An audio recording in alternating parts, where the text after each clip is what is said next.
Hello, hello, and good morning. Let's pop right up to the face. Oop, looking at the ceiling. Hello. Um, so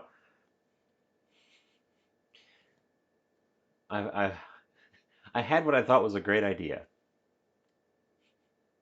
Shining spear. Hello, hello. I had what I thought was a great idea. I've seen recently a method for making seitan.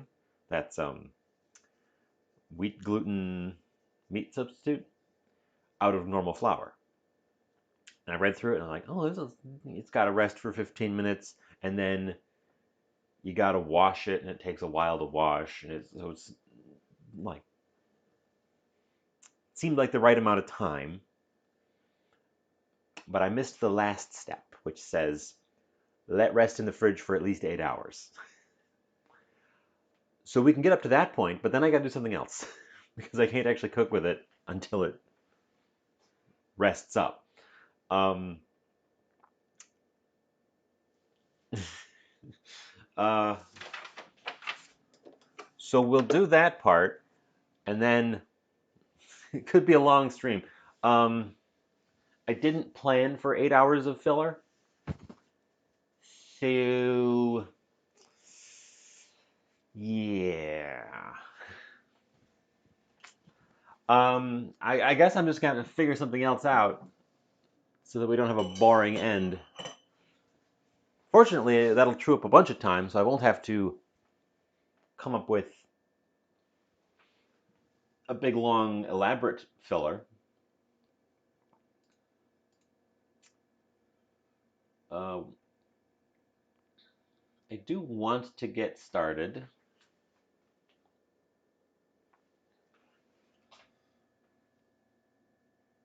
I'm using a recipe today. I've got a recipe pulled up from the Seitan Society, um, which seems like a good place to go for recipes for seitan.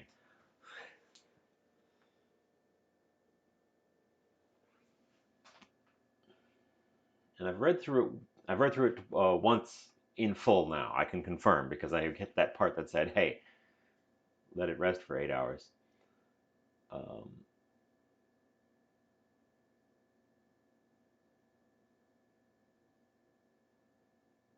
so I guess we should get started because it takes some time, and then there's short rests in between it as well, that I can chit chat and make coffee and do other things. Um, and I get to show off a new toy today. Um, pull over to the countertop. Uh, hide that guy. This was actually a Christmas present. So it's a new toy in that I haven't used it yet. But it's only, well, it's only 3 weeks old. Um, Here it is.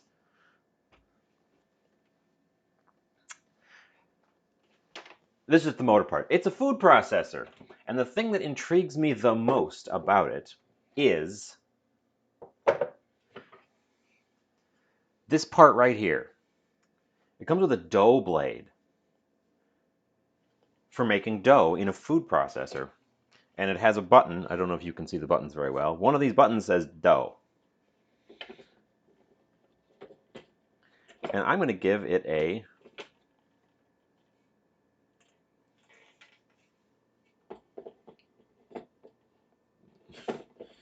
as always, you can't ever figure out how these things, got it. Um,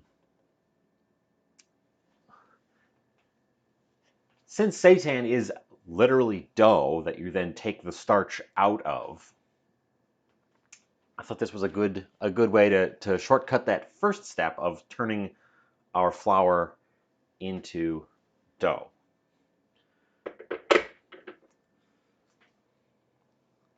And I've never used it before, so this is also its maiden voyage. Shouldn't put the lid on yet. I got to put the stuff in there.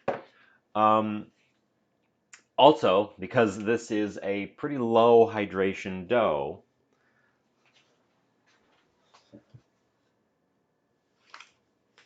I would like the machine to do some of the work because I know it's going to be some work to get it kneaded up.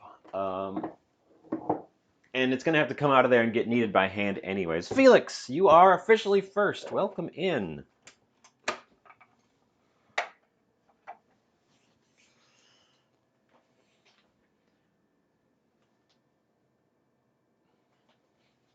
Now my recipe works only on proportions.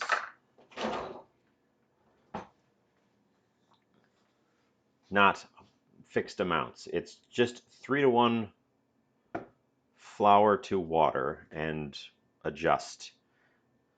So I guess I'm just gonna, I'm gonna use a scoop, but I'm not gonna go nuts with the scales today. We're just gonna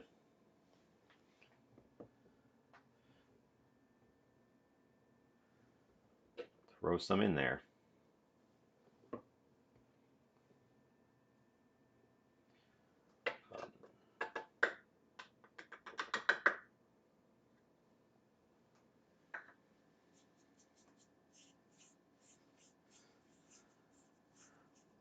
This is. You just missed me talking it up. This is the new food processor I just got for Christmas with the dough blade installed, and I'm going to use it. Yep. I don't know that Tiny Whisk could handle this one. I think Big Daddy Whisk would have a hard time with this one.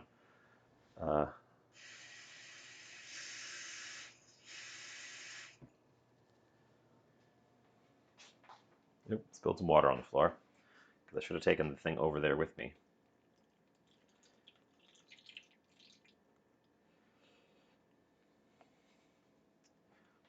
So 3 scoops of flour, 1 scoop of water, and no salt. Which I suppose makes a lot of sense because we're going to wash this.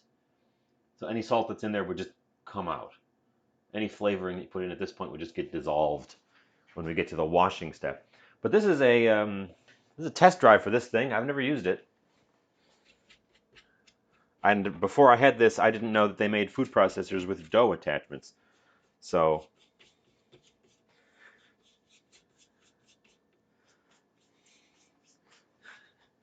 the Ninja website has a video from 2005 demonstrating the use of the dough blade. So I guess they've had it for ages. They should advertise it more. It's a really a neat idea. Unless it doesn't work, and that's why they don't advertise it. That's a possibility. I guess we'll find out.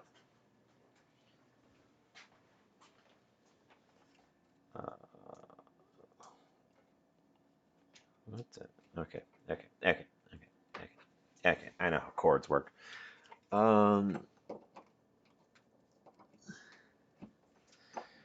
Okay, the beastie is plugged in.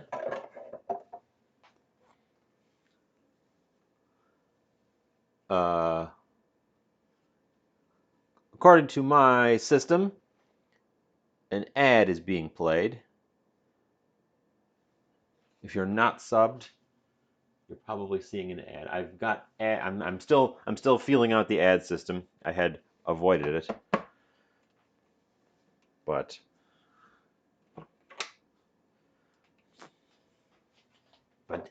they really incentivize it a lot. Okay, I guess we see what this thing is made of. Power. Simple enough.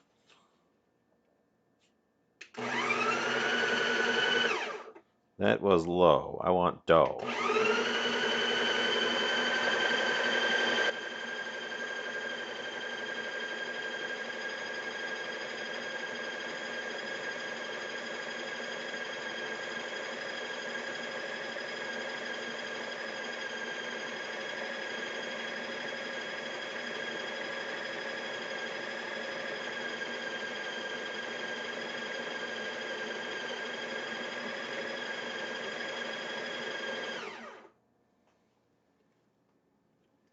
Well, would you look at that?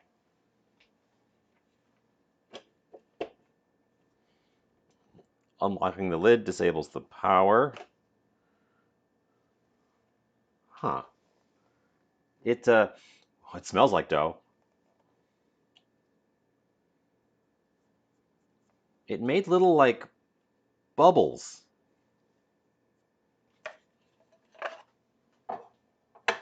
Look at that. It made little tiny doughs.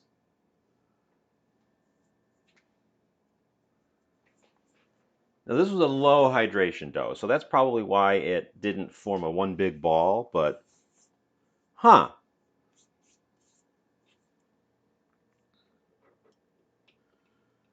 Well, there's a little bit at the bottom that didn't quite get picked up, but just a tiny bit. Little dough bubbles. Hi, Seitan. Hi, Bookwoman. I don't want more liquid because this is supposed to be a low hydration dough. I think that it's just that this particular dough is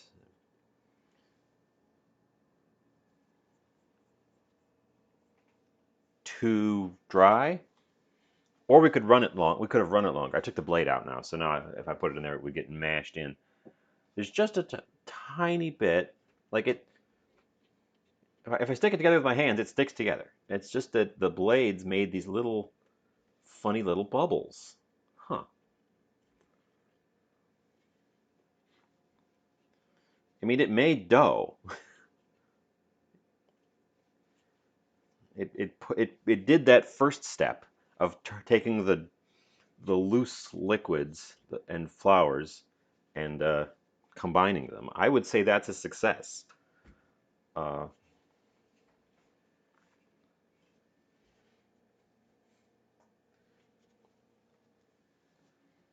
just a itsy tiny bit.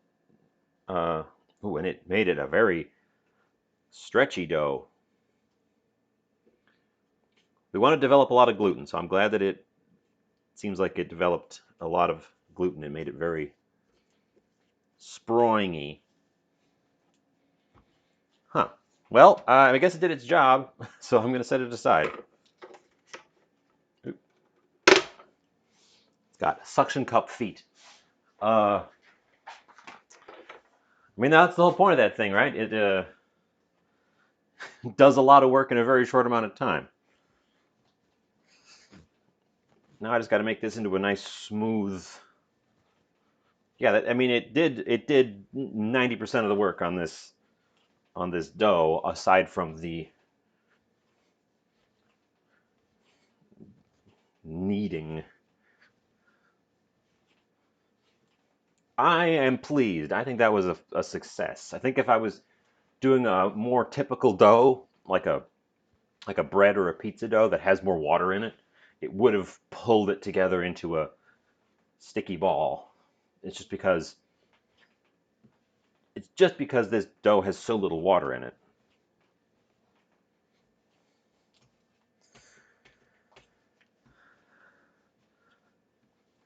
Well, there you go. And I don't need any flour on the surface here because this is not sticky. The instructions for my dough here say if it's sticky at all, add more flour. You want this to be a very dry dough.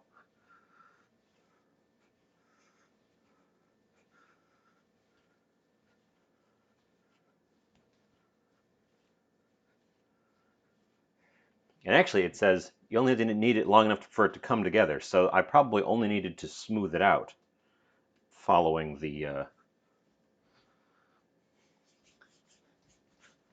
uh, the thingy there, the machine. I didn't need to go in for a full knead. That was the ninja's first outing, indeed.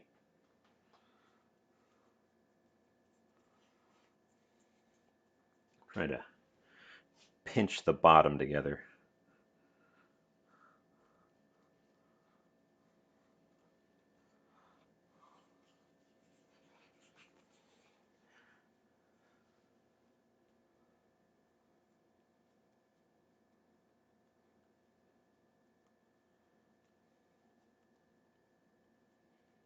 Okay, now I'm supposed to let this sit for 15 minutes.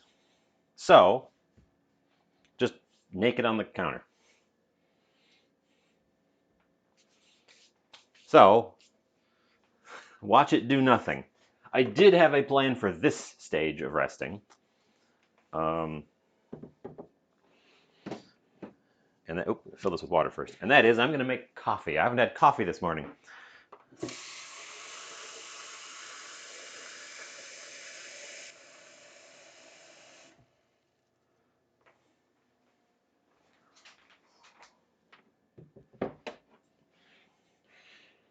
So what I noticed about the dough setting is that it stopped itself. I didn't turn it off. It just stopped going.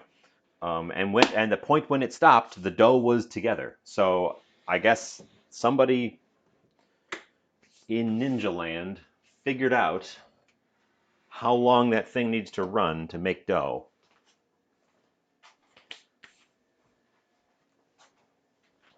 But I'll tell you what, that was the quickest dough I've ever made.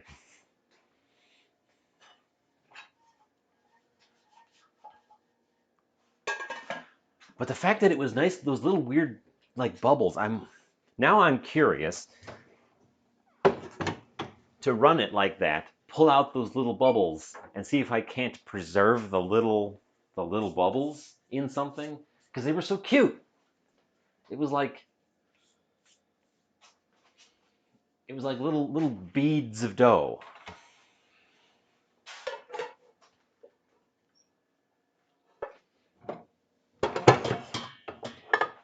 Interesting.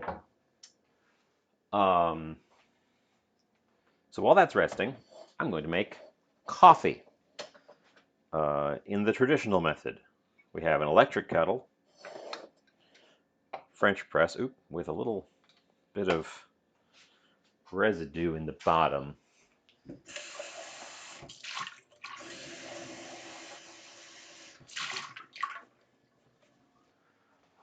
So how's everyone's morning going? I wanted to get that initial dough ball set before I got into the chit chat because it does need some resting time.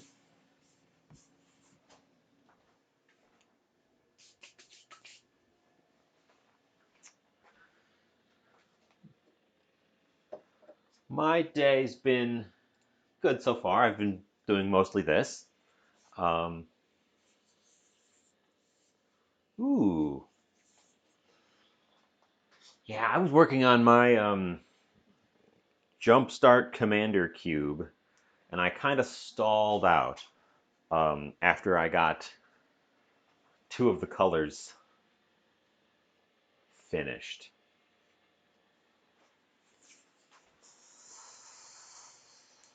So I need to get back into that.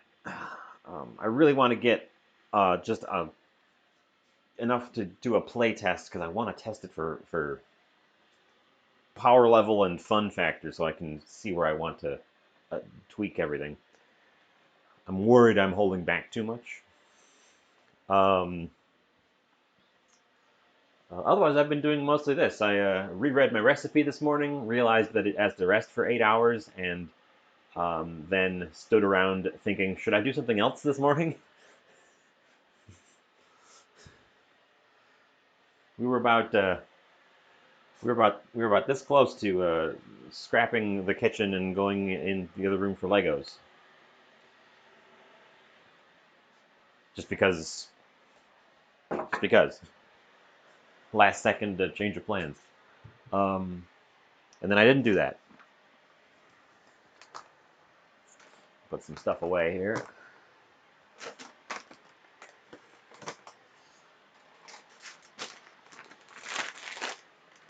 Oh.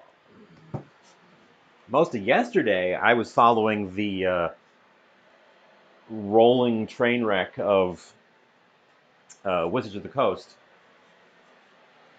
who have planted their foot extremely firmly in their mouth.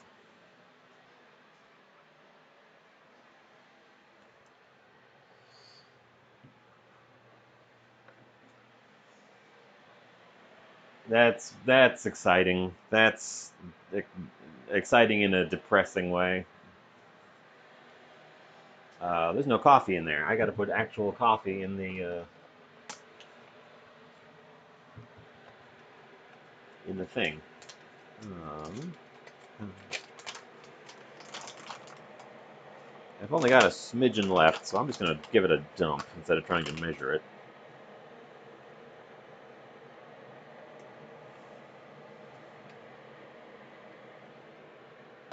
Good enough. Ooh,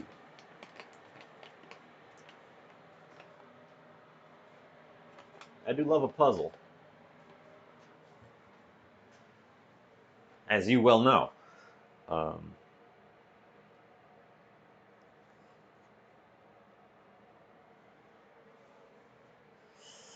let's see if I can't get the. Put some water in our ninja's thing. Get this dough off of here before it hardens in place.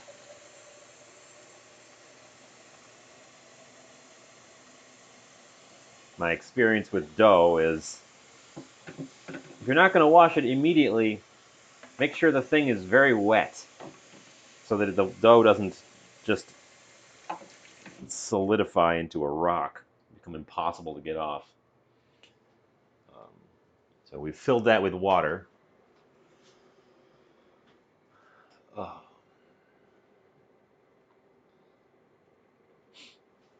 Oh, I gotta think, what am I gonna do for filler when we get to our next resting phase? Um, coffee is one. Coffee is one thing.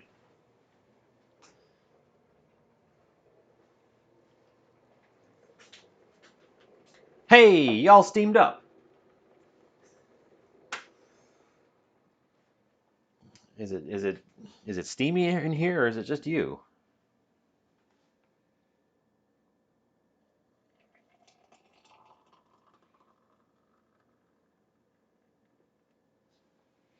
It was just you.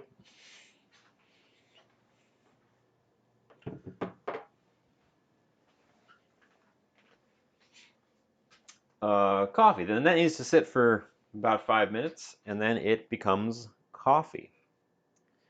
Where's my extra jug? There's the extra jug. We're gonna need a jug for this bread.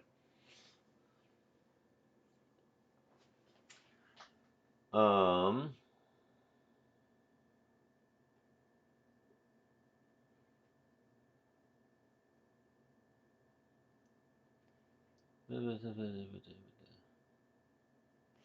the next step has some resting, so I'm gonna have to do some filler real quick.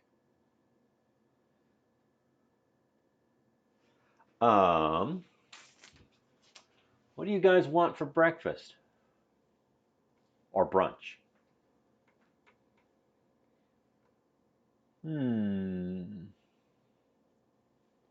Something to take up some time while we sit and wait.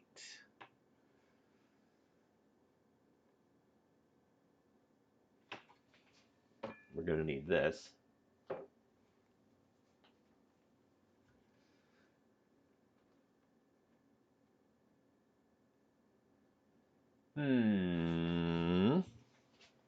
This is not bread. This is seitan. Um, uh, we're making wheat meat substitute out of wheat gluten.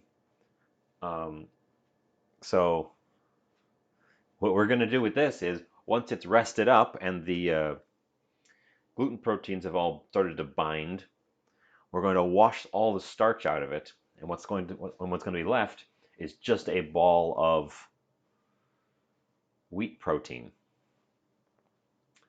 We made seitan once before, ages and ages ago, almost a year ago at this point. And I made it out of vital wheat gluten, which I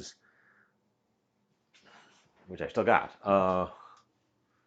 somewhere, which is flour that's pretty much entirely gluten. But I just recently saw this method where you can make it out of standard flour. Um, so that's what this is, but it's got a lot of resting time because you need the gluten to really develop. And what I missed was at the very last step, before you can actually cook it and eat it, it's got to rest for uh, a long ass time.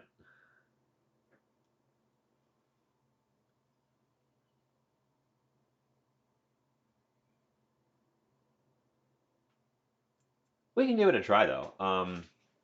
The resting is the last stage, which is actually after simmering it with the flavors. And my flavor is this. If you're not familiar with Maggi seasoning, it's water, salt, and wheat gluten and roasted wheat flour. So it itself is wheat. Um, it's it's it's it's basically umami, like an umami concentrate in the same vein as yeah, I don't know why they just named it seasoning. It's seasoning. It seasons things.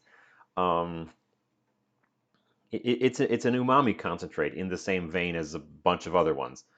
Um, but because it's wheat based, I had this idea of I'll make meat that's entirely wheat. So wheat flour and flavored with wheat seasoning. Um, so that's part of where this came from. And then I also saw the wash method.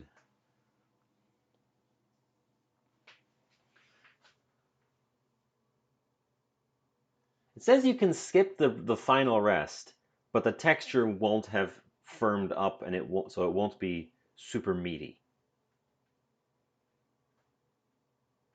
That's the thing. So I can still try it. We can get to that stage and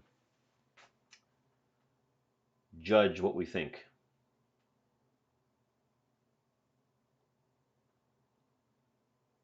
This isn't really a very showy thing, except for the washing stage, which should be delightfully gross.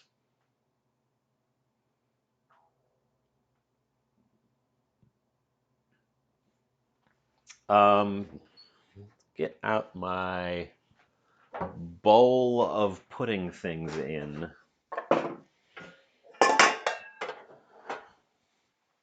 which is the bowl that I put things in. Bam.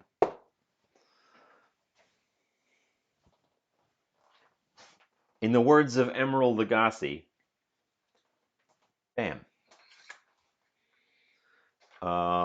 Let's make my coffee. That'll take up a half a minute.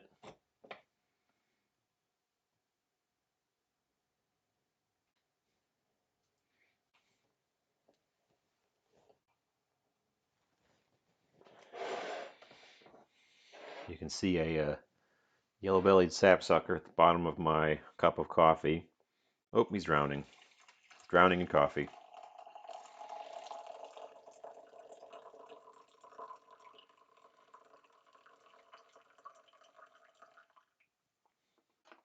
He'll be back when we finish the coffee. But until then, he's got to hold his breath.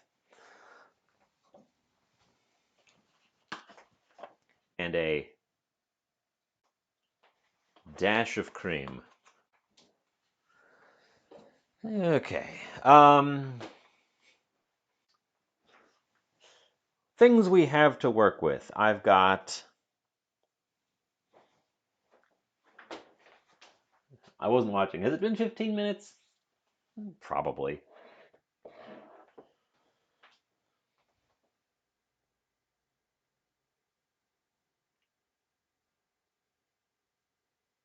It springs back. I'm gonna say that that's where we want it to be.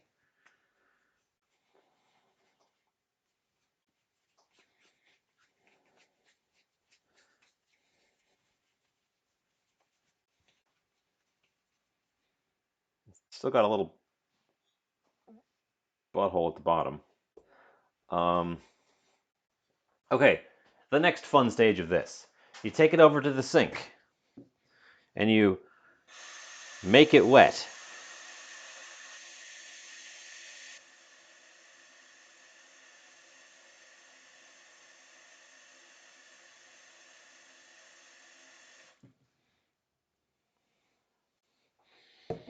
You push it down a bit because it's too tall for my bowl and it's supposed to be completely submerged.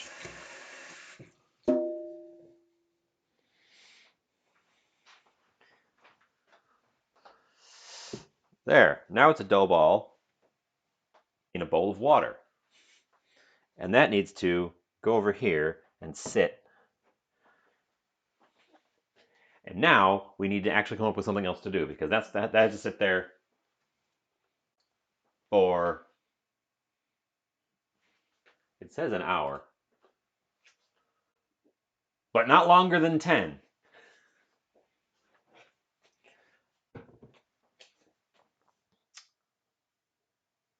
So if we get to 10 hours, we've gone too far and we'll have to start over. Okay, now I actually need to come up with ideas. This was the resting stage I knew I had to come up with an idea for.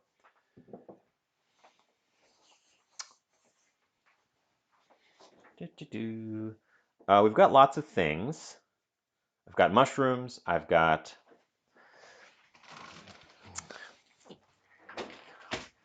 this. They were billed as breakfast sausage slices. They're shaped like bacon, but they're made out of maple flavored breakfast sausage. And they're not very good. And I kind of want to try to salvage them. So we could attempt to salvage them. I don't have any bell peppers right now. So that's out. Parsley, tomato, arugula, olives, jalapenos, onion, carrots, cabbage, daikon, mushrooms, ham, parsley, breadfruit, egg foo young. I'm not even sure what that is.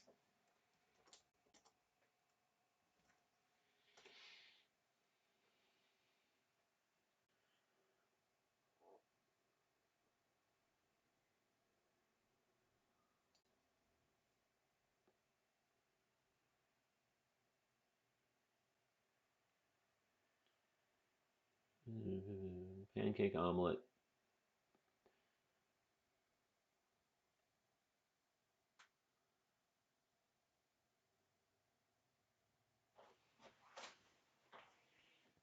Oh, that's the sauce. Eggs, pepper, rice wine or dry sherry. I have neither of those. Um, salt, oil, onion, Chinese sausages. This could be a stand-in for this, except that they're maple flavored. Mushrooms, bean sprouts, cabbage. I've got cabbage, green onions, and rice. Interesting idea. Interesting idea. Ooh, this one has shrimp and oyster sauce.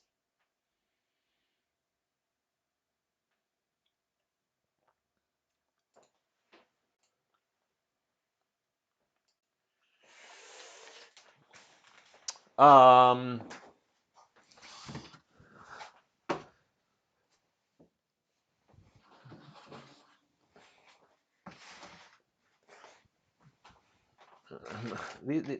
I'm putting these back. I don't have a good idea for them because they're preloaded with artificial maple flavoring, which just makes them hard to work with, and just I'm annoyed by their existence. We've also got this still, packed in its salt world. They're getting a little bit extra hardened because they've been in there forever. These are salted tuna. We could do something with salted tuna. Um,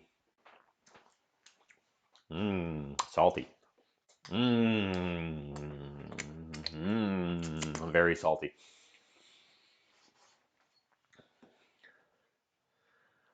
Uh, I'm, I'm, I'm fumbling about because I did not have an idea, and I spent about an hour this morning mulling over ideas, and I didn't come up with anything, and I just went live. Um, so I could potentially just start throwing things at the wall and see what I end up with.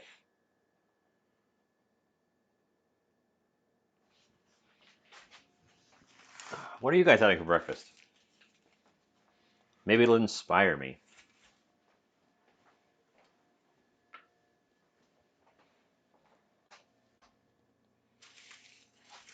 Maybe.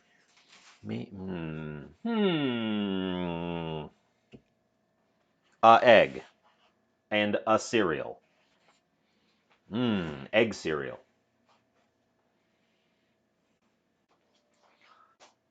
Forgot to adjust the brightness on this camera.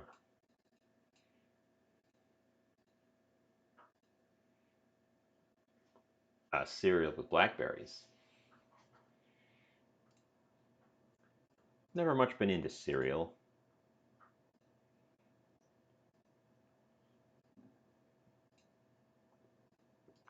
Adjust my brightness. I forgot to adjust my brightnesses. Okay. I have a. It's too warm for oatmeal. It's like 20 degrees outside. My forecast actually said we're supposed to hit literally a record high uh, temperature tomorrow. It's supposed to be 38. And then it's supposed to be 34 overnight in January in Wisconsin. That's disgusting. Okay. I have an idea. At least a start of an idea. We're going to get some olive oil on the go.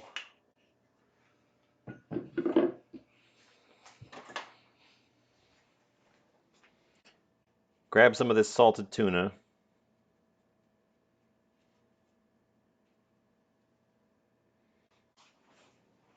Oh, your thermostat broke. That's not good.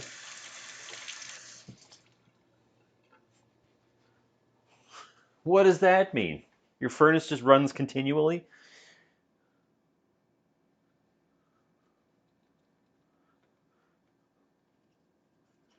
That's not good. So our tuna has gone decidedly brown on the outside, but nice and pink on the inside. It smells salty and briny.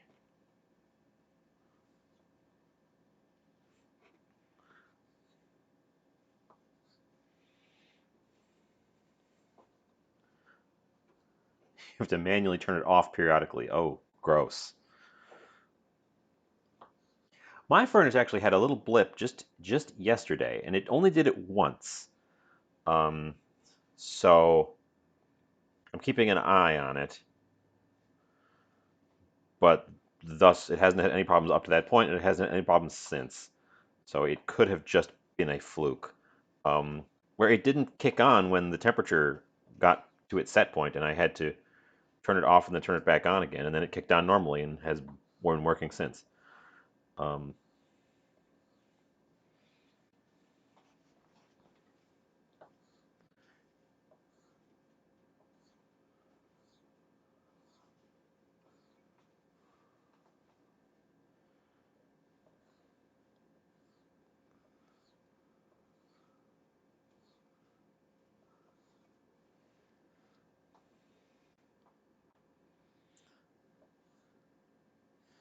Well, I would suggest you get a new thermostat.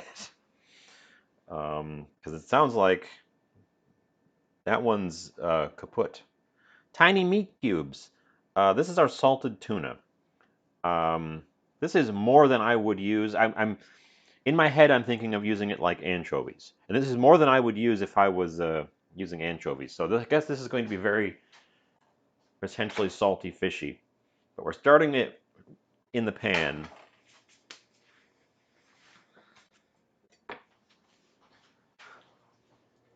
over there. Monday. That's many days from now. Um, that's not today.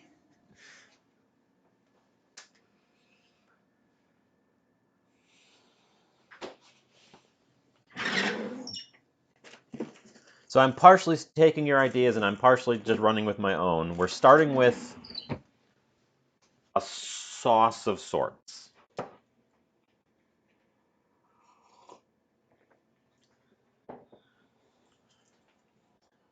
In addition to the tuna, oh, I turned that angle off. There it is.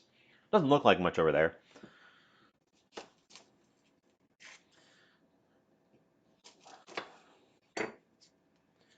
In addition to the tuna, I'm going to throw in shallot and garlic.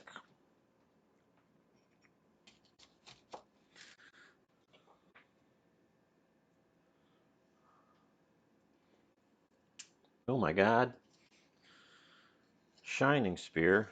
Thank you for the gifted sub to Seitan. Seitan, welcome back to the land of those who are subscribed.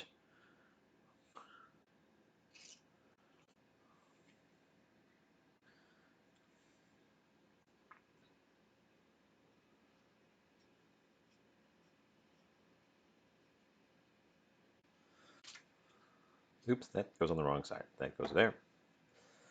Um, I don't. I still don't have an alert.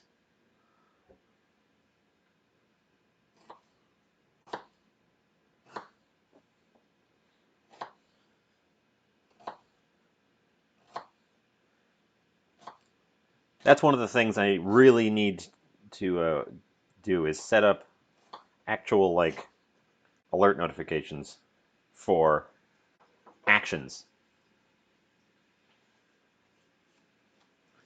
Yeah, I just need to set up. I'm. The idea is to use Firebot because people have been moving away from Streamlabs. So I just need to set up Firebot, and it's just a case of I need to sit down and do the damn thing.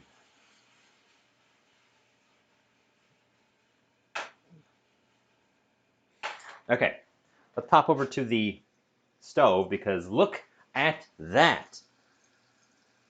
I don't know what it is, but it's the tuna has exuded some kind of residue into the pan.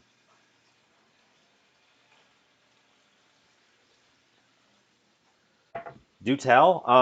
All the streamers I watch have been abandoning uh, Streamlabs and swapping over to Firebot because I guess the Streamlabs support is running out. They're dropping.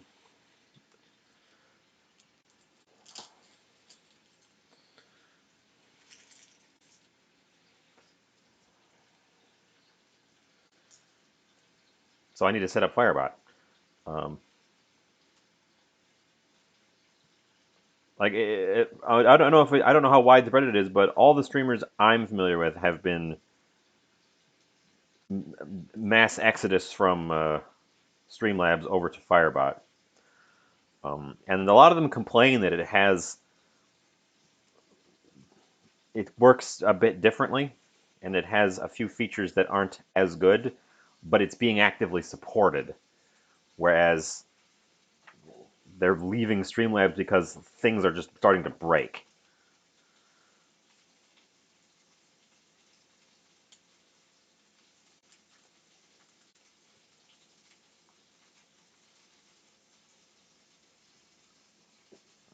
Okay. Yeah, I don't know what that tuna goo is, but there's some tuna goo in there.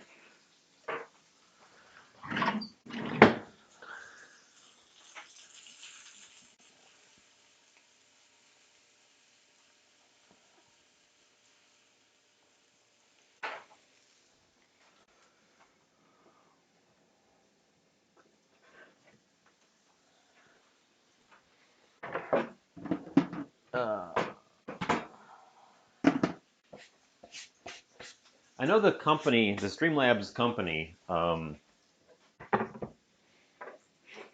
severely overextended themselves. They tried to take on every individual element of streaming. They had their own version of OBS. They had their own version of a chatbot. They had their own editing software. They had just and I guess they just couldn't maintain all these parallel things. They couldn't. They did not succeed in monopolizing. They had everything, but they were offering slightly worse versions of everything because they couldn't keep up with the demands. So, from what I've heard, they've been kind of falling apart. Um, get some garlic in there.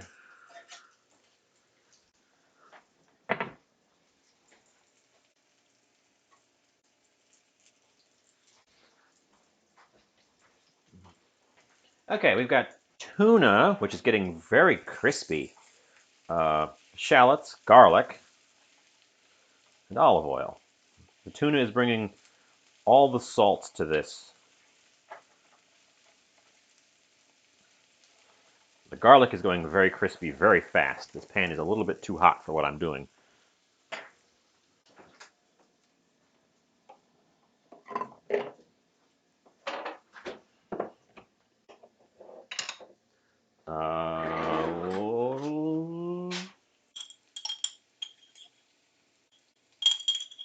Screw it.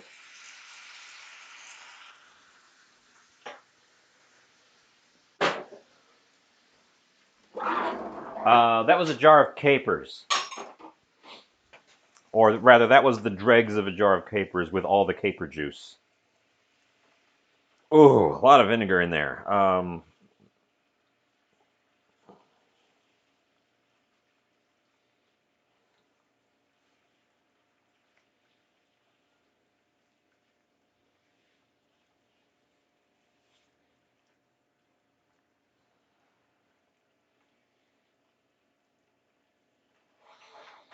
Which we're going to cook the liquid away now.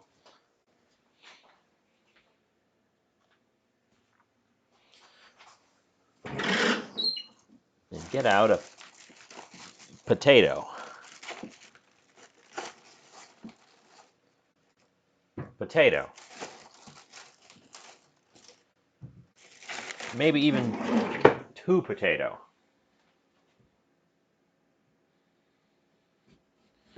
What the inside of these potatoes look like. They look fine. They look fine. I'm going to leave the skin on my potatoes because I like skin on potatoes. Ugh. Oh, I'm gassing myself a little bit with vinegar fumes. Yeah, 2 potatoes.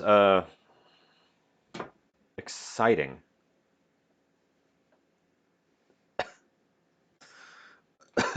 Okay, don't do what I just did. Ugh.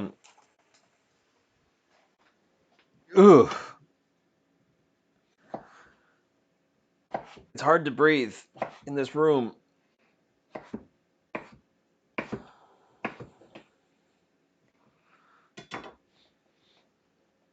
Oh, but it smells so delicious.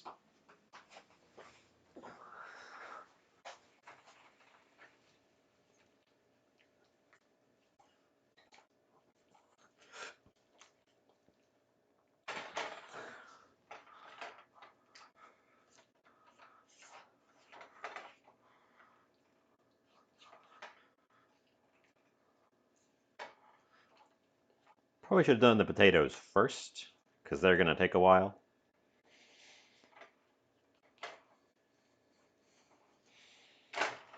I think we've burned through most of the vinegar fumes. It's getting easier to breathe. Um,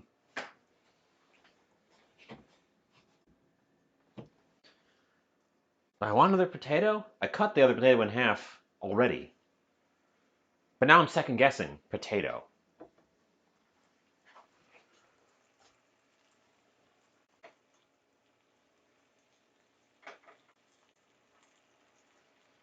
I should have cut these pieces smaller too. They'd cook faster.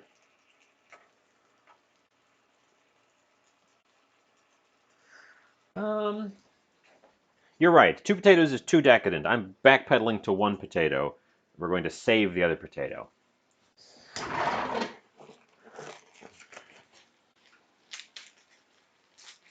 gonna awkwardly save the other potato.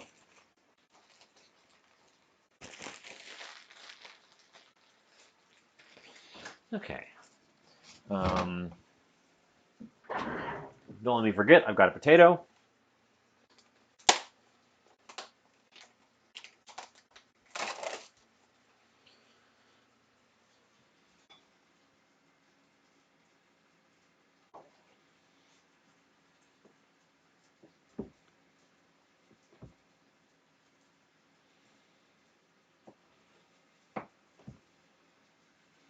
We're going to dice up some mushrooms because they're going to be mushrooms.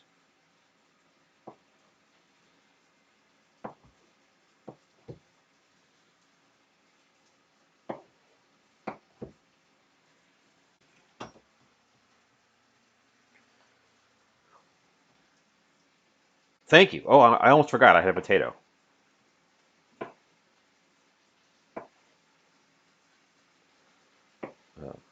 I don't know what I would have done if you weren't here to remind me of potato.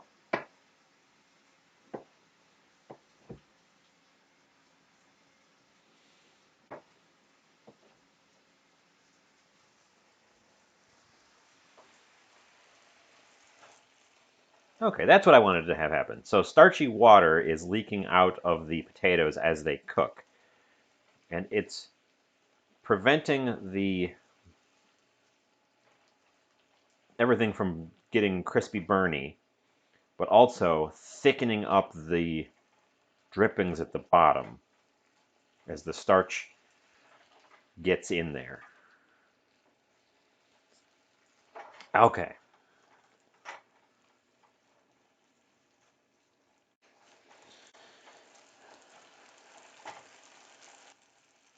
But potatoes do take a while to do on the stovetop, so I probably should have started them first.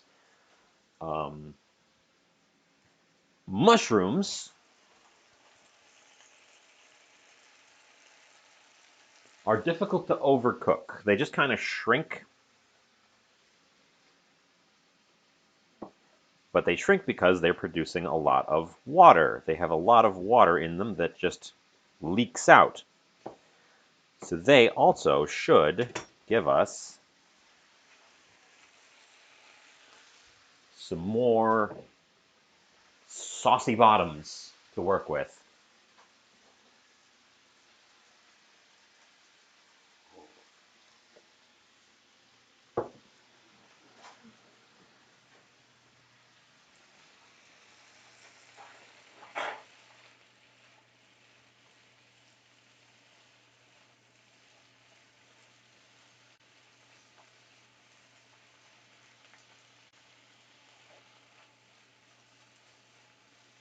They'll also soak up some of the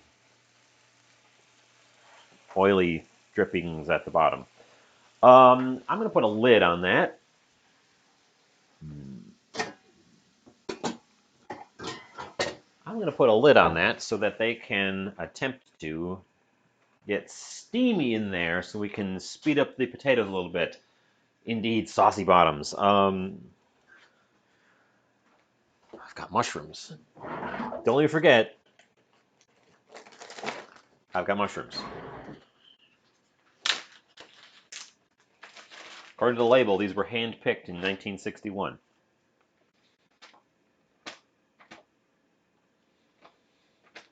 So I don't know how much longer they'll keep.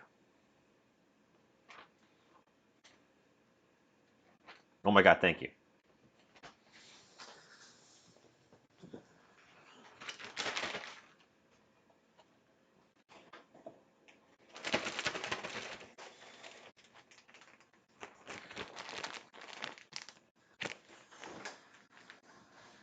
Mushroom.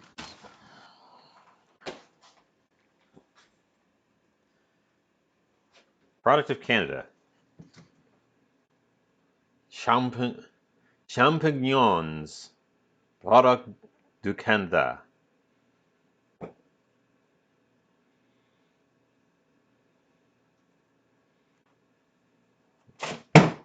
1961.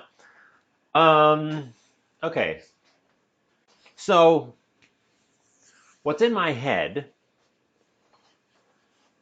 is, I guess, like a Spanish tortilla, but I'm just throwing stuff together and I'm not following any kind of recipe for it. And I can't picture what they taste like to begin with. Capers and salted tuna take me away from Spain in my head. Potatoes and mushrooms, and then I'm going to throw egg in there to bind it together. Not now, because the egg would get horrifically overcooked. I'm also not going to bake it. I'm just going to do it on the stovetop. So it's going to be more like an omelet. Um, Although you can do tortilla on the stovetop. I've seen that as well, where they don't take a stint through the oven. It's got shallots in it. Probably some green onion later on. I'm going to go cut a green onion now, so I've got it when I need it, because I don't need it right this moment, but there's nothing else that desperately needs to have my attention.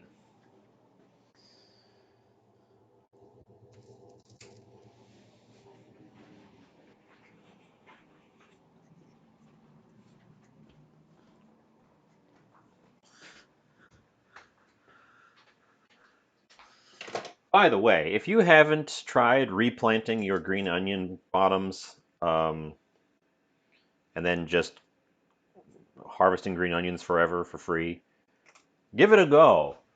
Um, I haven't bought green onions in 6 months. That's how productive they've been. I was at first trying to be careful to only take a single leaf off of each green onion so that they would have an extra leaf to regrow from. And then I was feeling lazy one day and I just whacked the top off of the nearest one to me. And within a week, it had fully resprouted from the base again. Like it had pushed in a new shoot. So I guess as long as you get that root established, I imagine they'll give up eventually. But so far, they just keep going. And I just got them in a pot in the window in winter, and they're still producing. And these are just normal, like, grocery store green onions. And you don't need very much green onion whenever you need it, so I just cut one, figure out how many you need, and get that many roots going, and green onions for life. Like I said, eventually they have to give up. No plant lives forever. Um,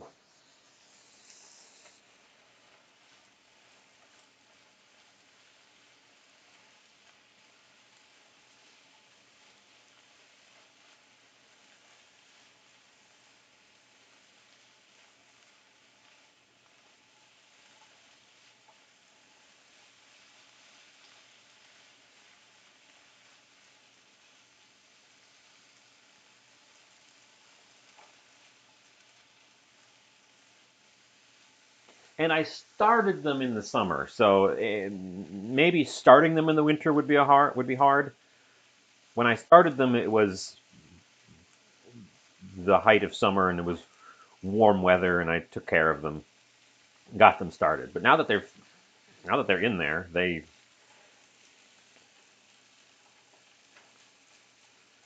it seems like they're ready to keep going.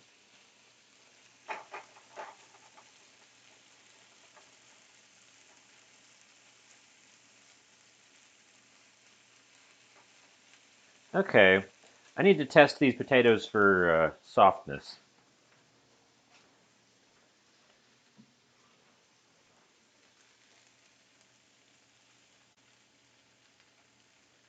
They're getting there. They're still a little firm. They've still got a little bit of that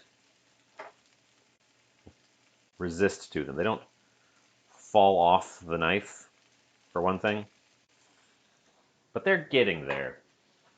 Um,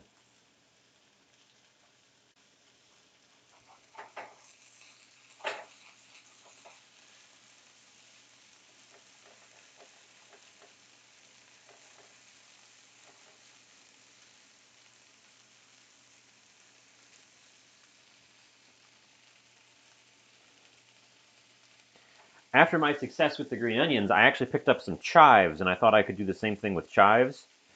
And in the summer, they were doing great. The chives have not managed to keep producing new leaves for the winter. The chive looks very sad, so I've stopped cutting the chive.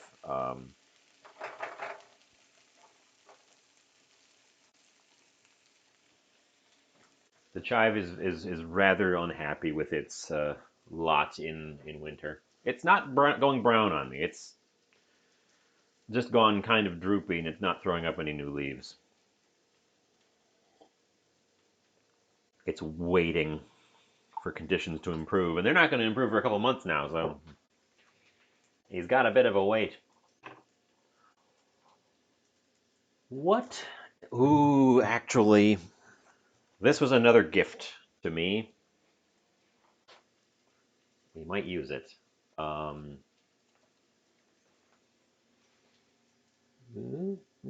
Light.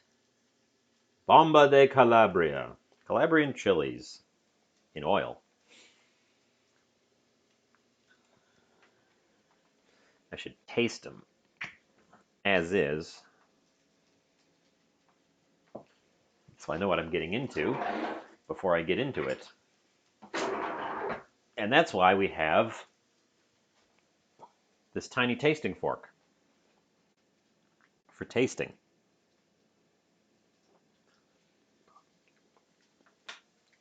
Ooh, they're very sweet and hot.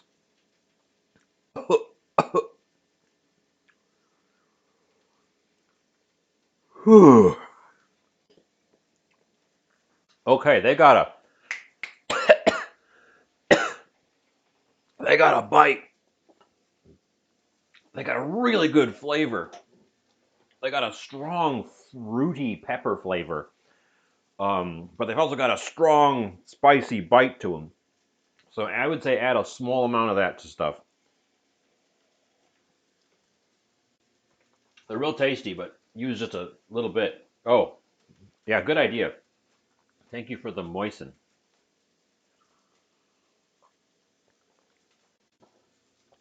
Mm, moist.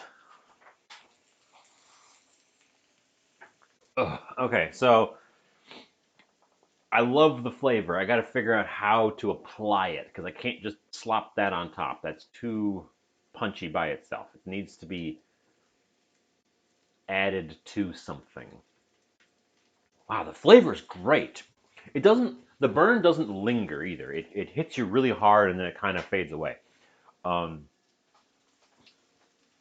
but it lingers a little bit, but it's not like this constant burn. I like that. I really like that actually. Cut it with something. Hmm.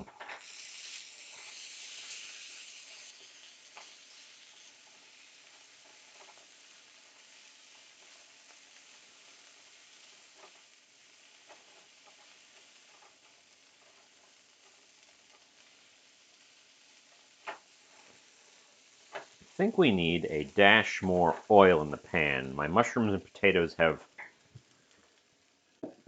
done their diligence and soaked it up.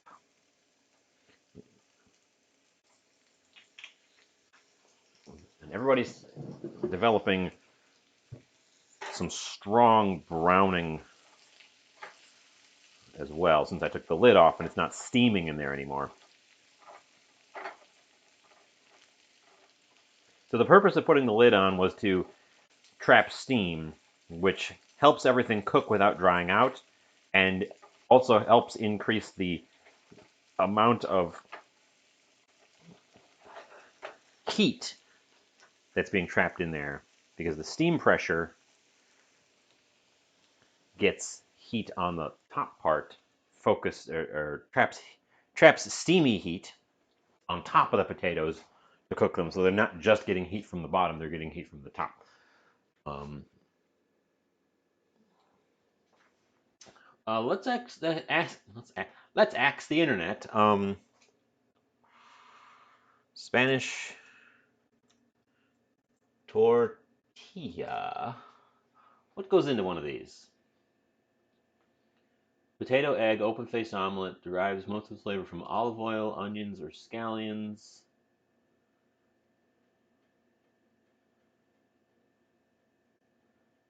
They have their potatoes sliced very thinly and layered in. I didn't do that. They also pre-boiled them.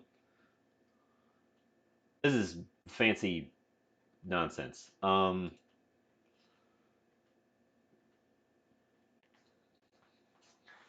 Fancy nonsense, but I get the gist.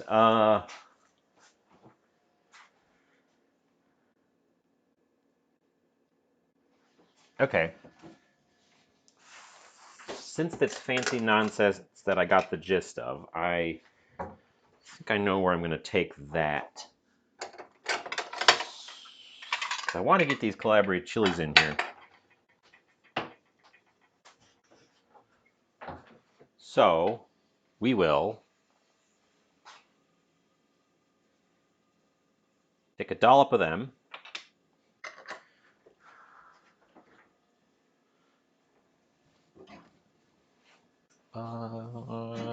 That can go in the spot that just vacated by that jar of capers.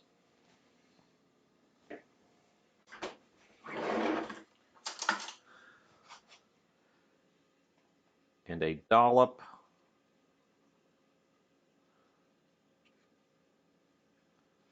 of sour cream.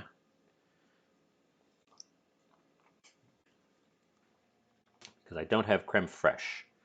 I think that would be a good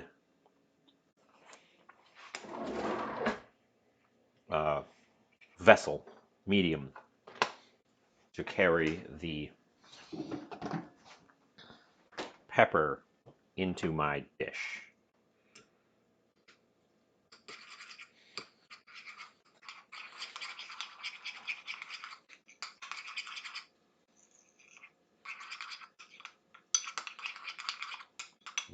It needs to be thinned with something. It's just a scooch too firm. Creme fraiche is a bit thinner than American style sour cream, so it's not a one-to-one substitute. So you need to add a little bit of liquid if you want to make it a sauce.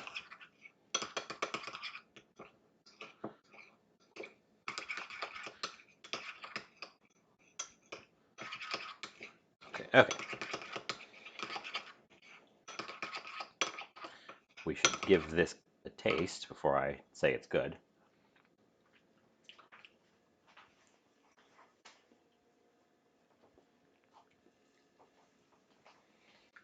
It's kind of one note.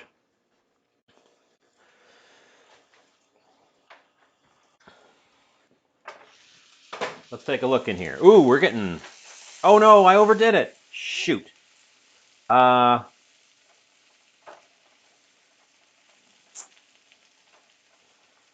There wasn't enough water left in there to really get it steamy, and the bottoms have over browned on me. Um,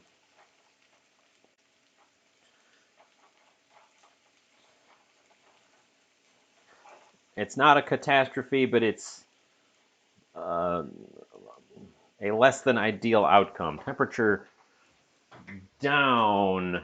Yeah, they're a little bit. There, you were on the wrong angle. They're a little bit richly colored, as we say. So I got to move quick.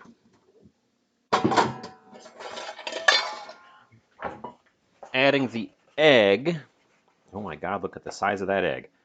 I'm not going to use the biggest egg I've ever seen in the world. We're going to use two of the more standard-sized eggs.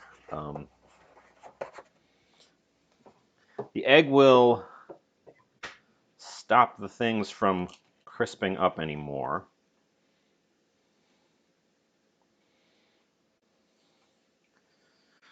By adding a bunch of liquid. Yeah, that egg is enormous. The chicken that pushed that out, I hope she got a good retirement.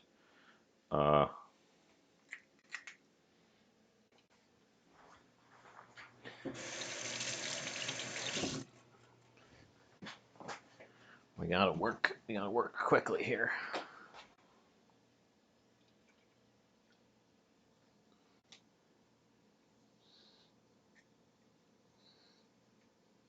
One of my yolks looks funny, like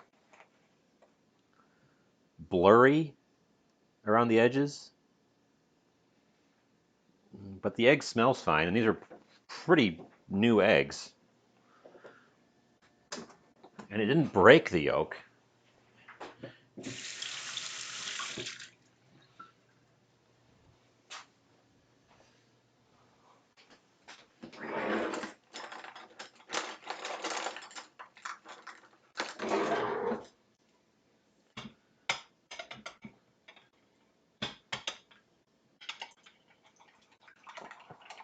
I put some milk in here, which is going to help form a foamier finished omelet when we get that far.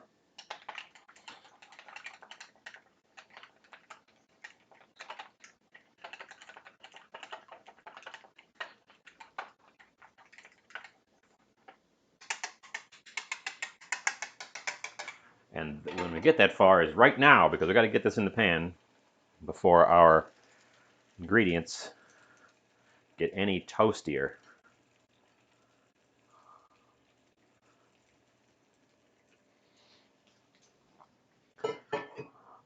And then we pop the lid back on because I want the top of that guy to steam in place.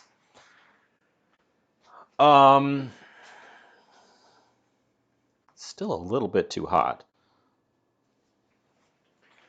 Okay, that was a nice adventure. I did the thing where I didn't prep all my ingredients and just started working. And you know what? It did what it always does, and it came back to bite me. Our egg thing has to steam a little bit, so I'm going to return to our sauce, which I think needs just a dab more. I think I overshot on the cream part. We need just a dab more of that stuff in there. But it's also very one note at the moment. It needs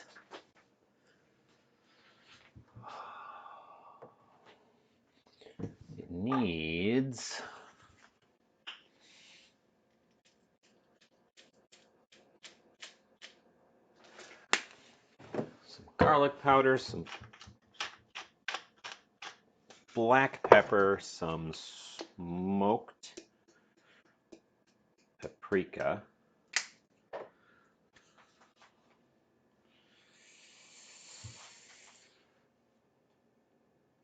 That's probably going to be good.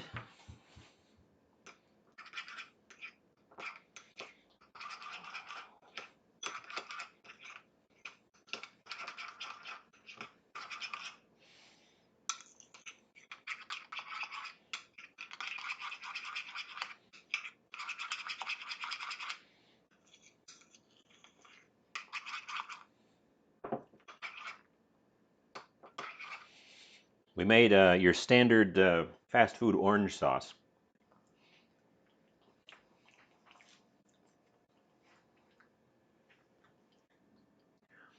It's creamy, that's the main thing. It's got this fruity pepper flavor, and then it comes in with a little bit of spice. Just a hint of smokiness on the back end. I think it'll be good added to the finished dish over here. By itself, it's a scooch too punchy and a scooch too one note. But it's a sauce. It's not meant to be eaten by itself, so that's should be good.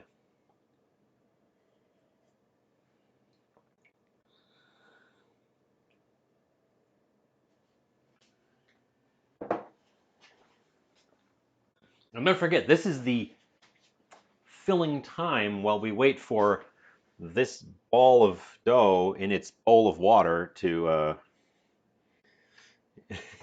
be ready. Exciting stuff. Okay. Put a couple of things away. We don't need any more eggs.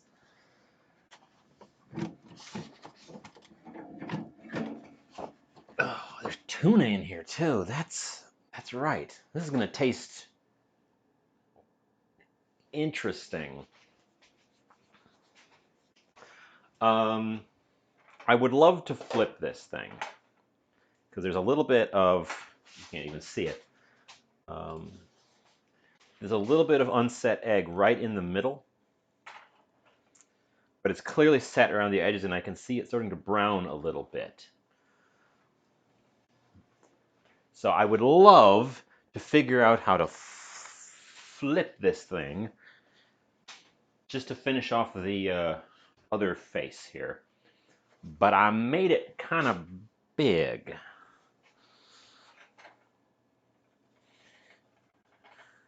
It's nice and separated from the pan though, so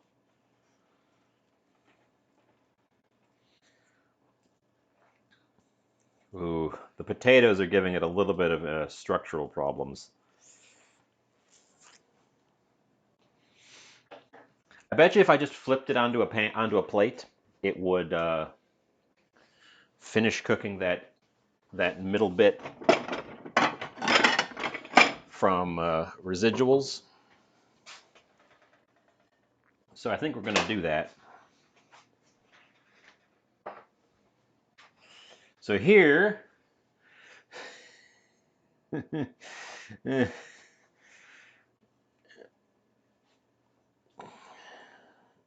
here's our trick. Why am I doing a trick? I don't know. I don't know, man.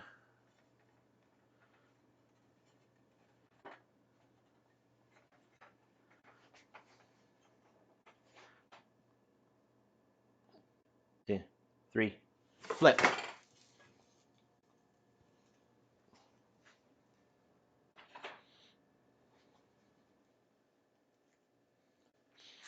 It's not centered. It's not centered, but I got it. It definitely was too hot, and it burned my my fillings more than a little bit. Let's bring it over. We got the flip successful though. Oops. Let's bring it over here, and you can see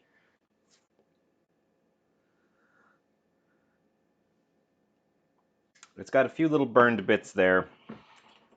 The egg is not burned. The stuff in there that was in there before the egg was definitely in there a bit too long, a bit too hot.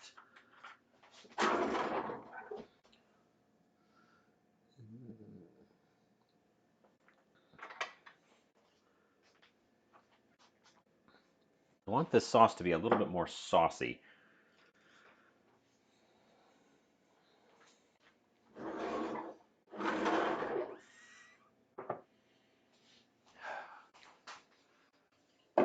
Sauce, you're having oil added to you because that will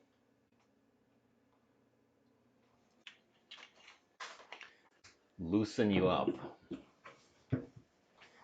And we're going to employ our old friend. Oh my God, where did he go? He was hiding underneath the citrus reamer.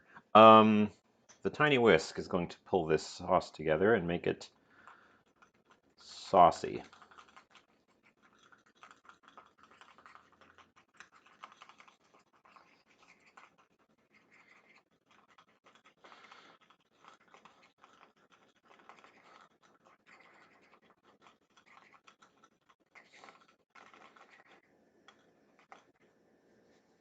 Yeah, that's loose enough to make a nice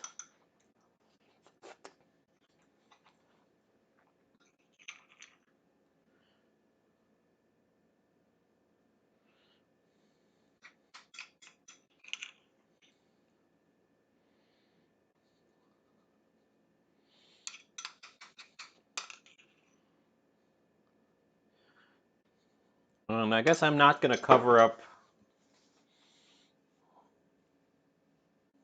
all my burned bits. I'm going to just deal with it.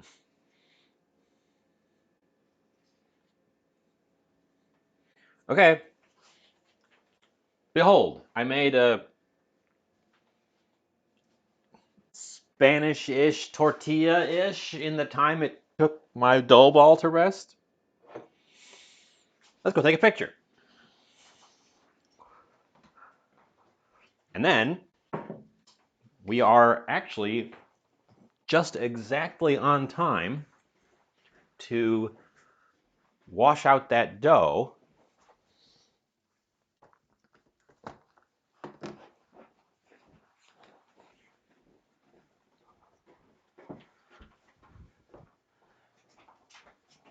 And I'm not going to make a finished dish out of it. We are going to let it do its full rest. I'll show you what becomes of it later.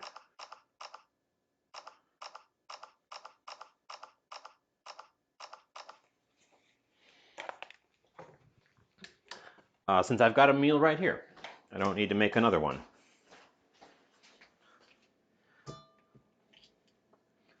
Let's get things out of the way. Give this a taste.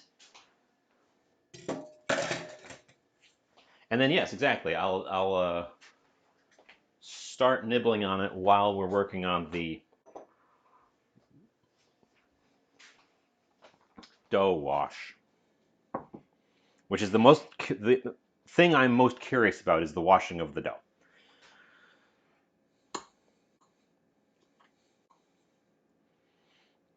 So let's try some of this sans sauce.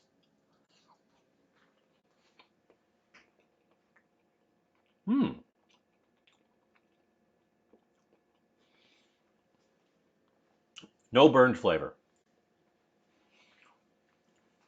I'm surprised, but even these really dark bits, I'm not getting any of that like carbon char flavor.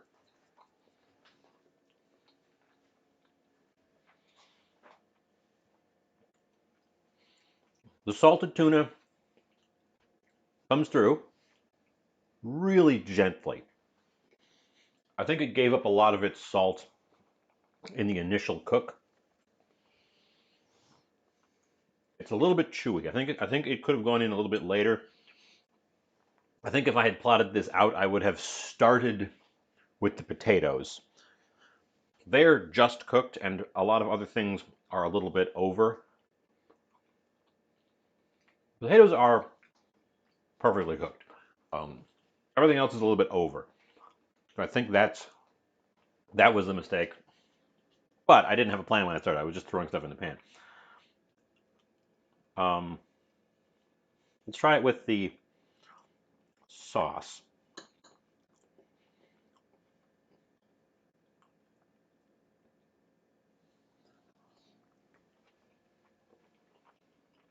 Mmm. Okay, I'm glad I didn't salt the sauce at all because this whole thing is definitely a bit salty. The salted tuna and the caper juice both brought some salt to the party,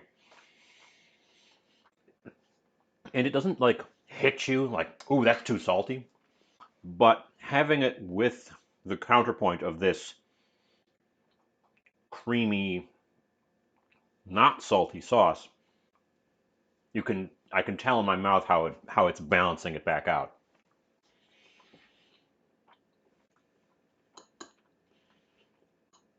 Which is what you want with a sauce. The sauce isn't the main event. The sauce improves the dish. Mm, that's very good. I like that. For a throw together last minute filler thing,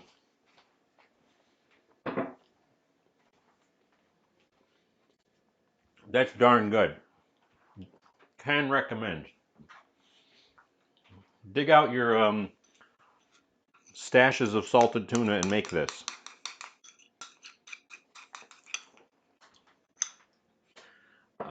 I will say, when I first made the salted tuna, I wasn't so sure about it. I thought it might have been a wasted effort. But after we made that pie, remember the pie? After we made that pie, and it put my head in the realm of how it's used in the place it's from, how the Maltese people use their salted tuna. It really got me thinking in sort of, oh, of course, use it like this. And that's how I used it here. It's a seasoning, not a main event. I probably put a little bit too much in there, but then I didn't. But then I held back in other places to balance it out. Yeah, but it's a seasoning, and using it like that. First of all, it'll last longer because you'll use less of it. But also, I really like how it incorporates into dishes. Okay.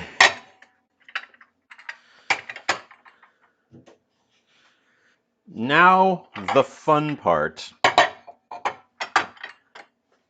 because we are back to the main event of the show, which I suppose has sort of turned into the secondary event. This guy, he's pretty soft. His surface starches are easily breaking away.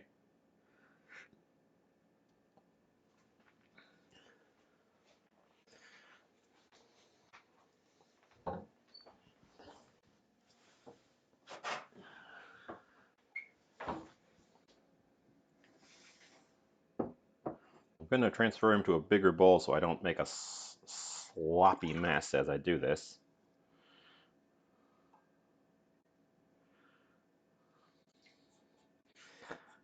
And near as I can tell, what you're supposed to do here is just like massage out the starches into the water until your water is so thick it can't accept anymore. And then you save the water, which is why I got the jug out earlier.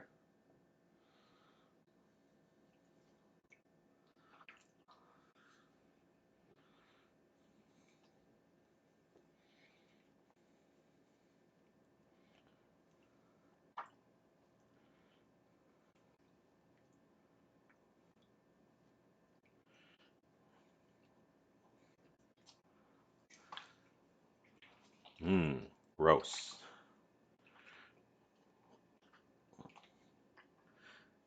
The theory here is the starches in your dough ball are water soluble. So you can see the water is very quickly becoming like milk white. But the proteins are not water soluble. And since you've caused them, you can see they're already emerging at the surface. And since you've caused them to bind up with each other, they are in relatively big pieces.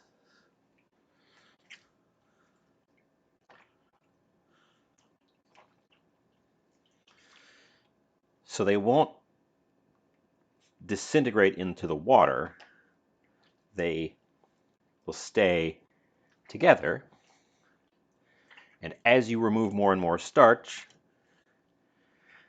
they will bind into each other and bind into each other and bind into each other. And you'll end up with a glob of just the proteins.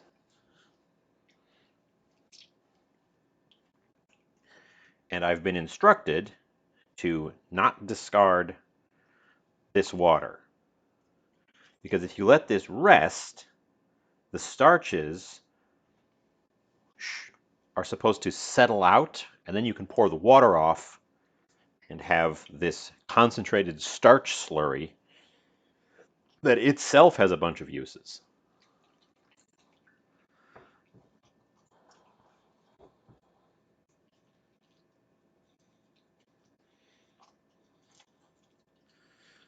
You can see we're already developing this. They almost look like connective tissues.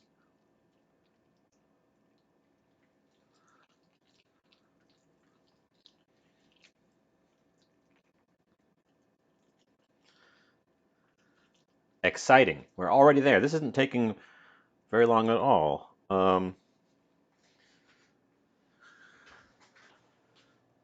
Let's get my other bowl so I can set the blob aside while I transfer to the jug our milky water. Oop.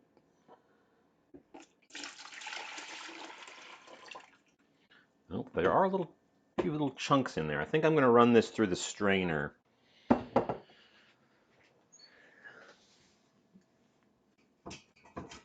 So we're not losing any little chunks.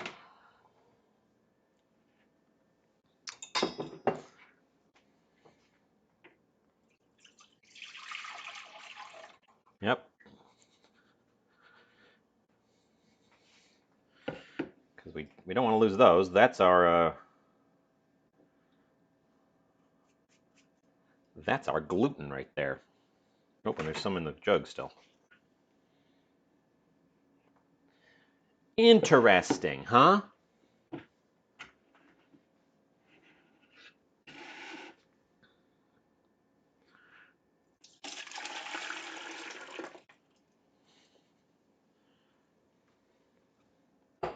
Okay, that guy goes back in there. I think we could just pour it directly through the strainer next time and not have to transfer into the bowl.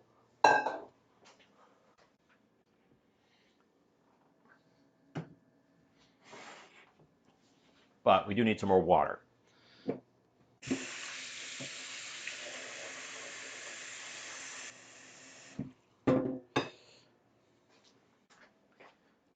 Let me take a bite of my breakfast tortilla,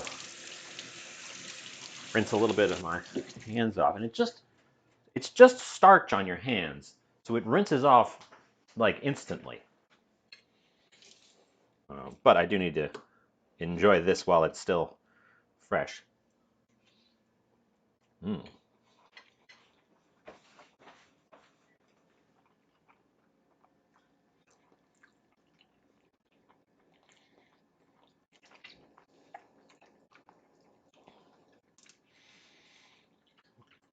We're using cold water for this because I'm not exactly sure why. Instructions say cold water, so.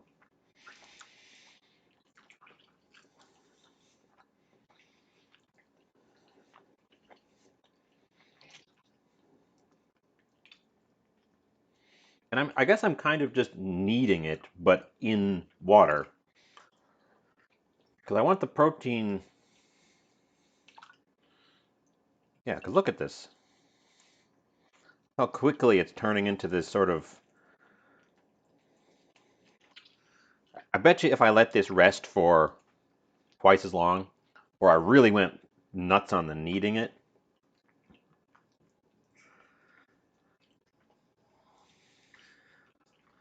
you could make like really tough fibers.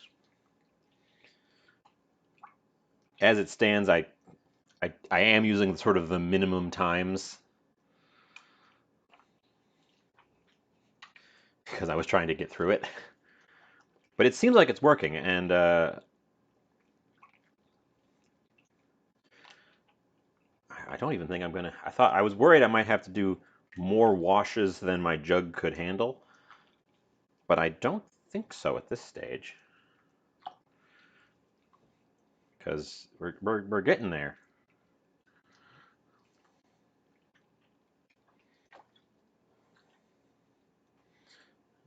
Trying to not break it up as I go, but I'm trying to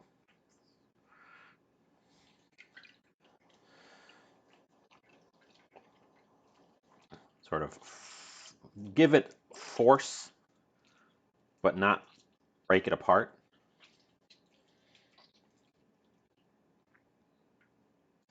Because then there are little bits that come off, and then I gotta get them reattached. It still acts a bit like a dough at this stage, just obviously very, very, very wet. Um,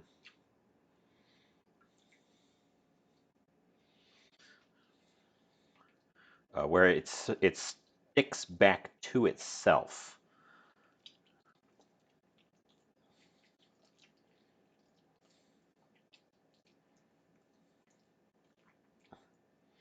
Um, we're getting a pretty good blob out of it too. I thought it might shrink up a bit more than that, but we're getting a pretty good blob out of it.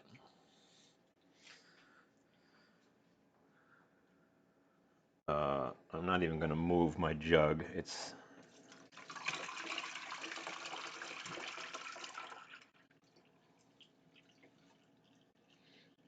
resting. The jug has been deposited off to the side here.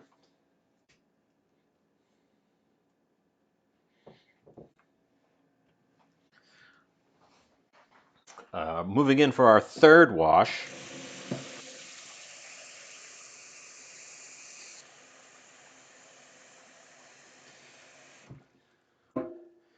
You're supposed to go for, I don't think the water's ever going to be crystal clear, but you're supposed to go for a, similar to when you wash rice, where the water stops being quite so cloudy. Those first two batches, obviously, it was practically as white as milk. It feels a lot more fragile now. Uh, I will say that.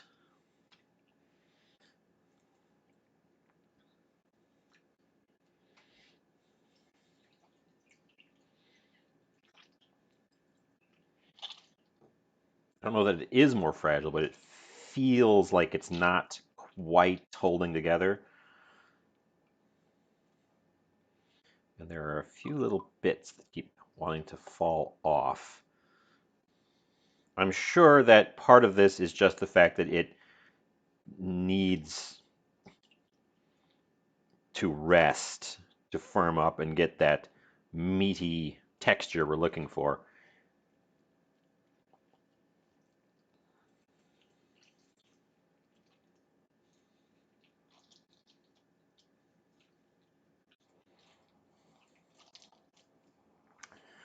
Oh, do I have any cheesecloth? I might want to run this through cheesecloth at the end.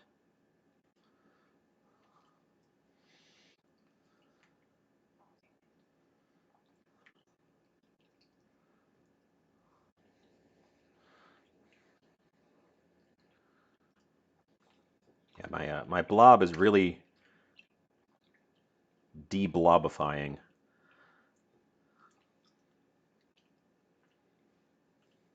Likely because of the short rest I went for.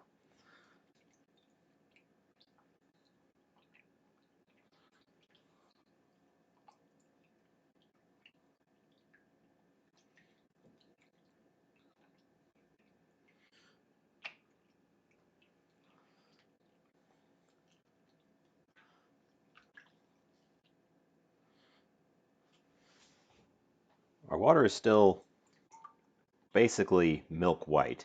So I guess we're going to do another wash of it. I disintegrated my ball a little bit this time, so I'm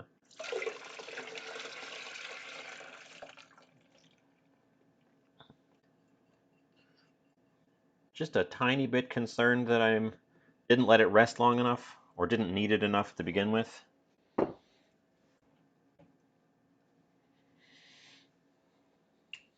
Well, it still kind of wants to come back together.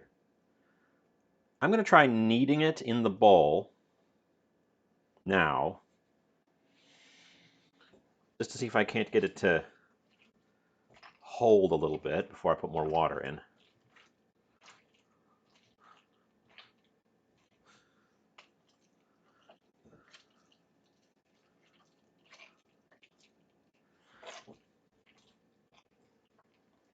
The pictures, now I closed that tab because I'm looking at you guys. The pictures look a lot like this. So I think I'm on the right track. It really doesn't want to squeeze. It really wants to kind of ooze out of my hands when I go for a squeeze. So we might have to use cheesecloth just to finish this off.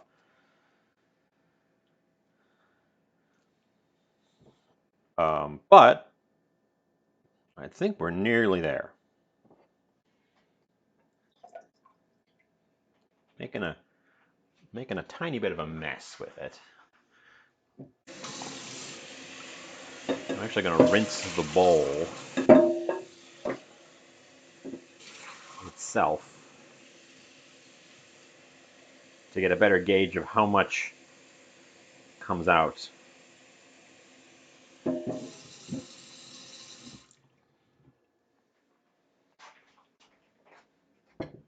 So crystal clear water, put the thing in there.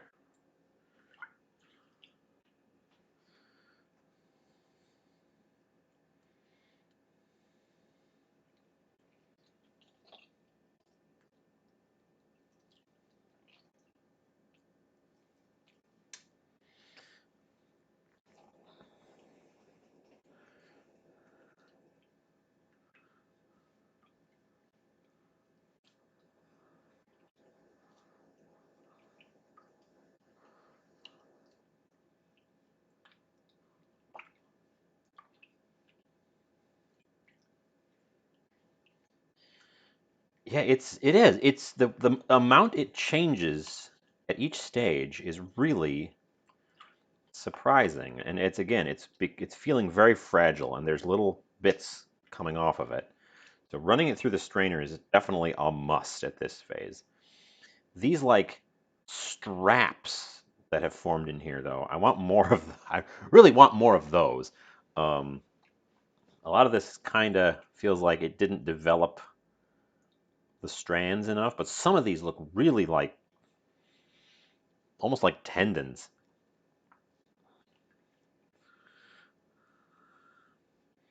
Our water is definitely less milky this time. It's not going full, just pure white. So let's pour it off.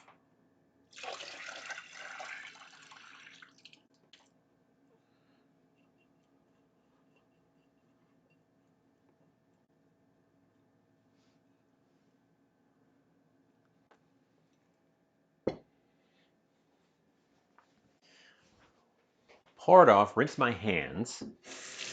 My hands feel much less starchy now too. I really think my jug is actually full.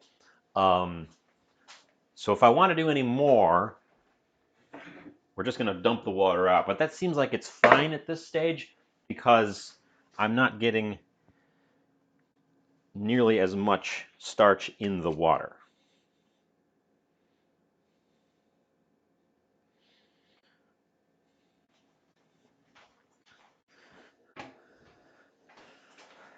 Oh, here's my jug of starch water. Sure looks like milk. Since the jug is full and the water is less starchy, I'm going to go ahead and pop a lid on it, stick it in the fridge, and according to my readings, it should separate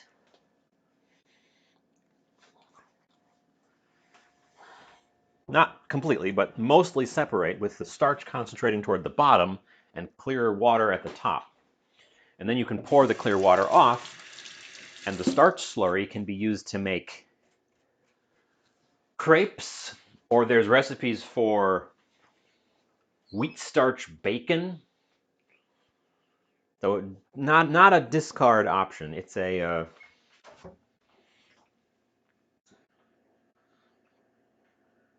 it's an ingredient worth saving in and of itself.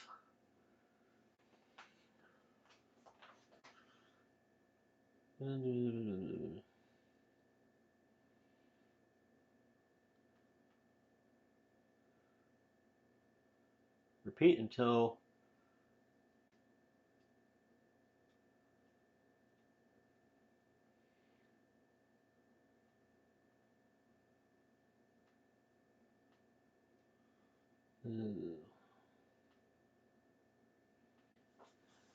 a good way to tell, the gluten will feel squeaky and rubbery. Yeah, maybe not squeaky, but it's definitely getting a rubbery texture. It also says it'll look like brains.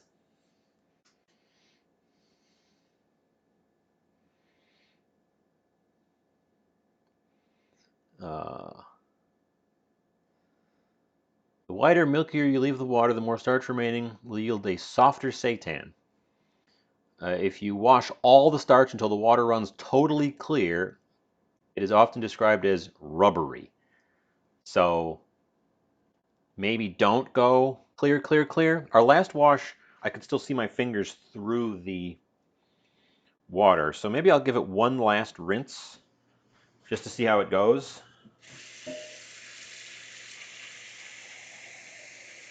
Dump it out and then call it good.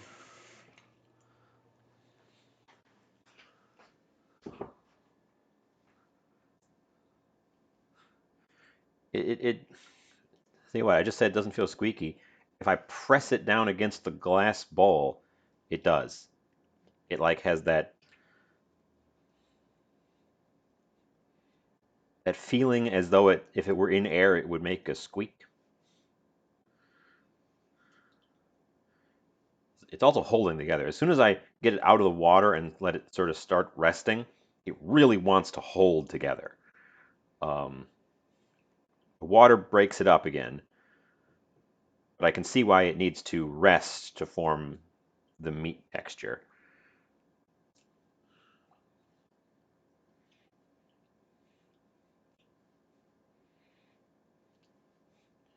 We're still getting a good amount of starch out of this based on the color of the water.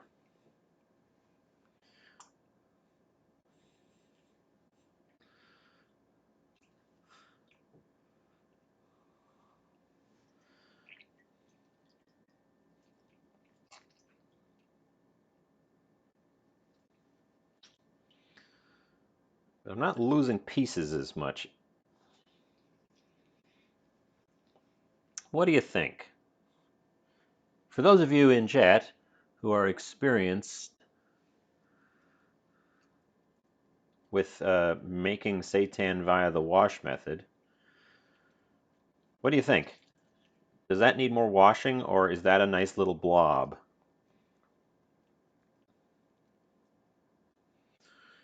It's got this sort of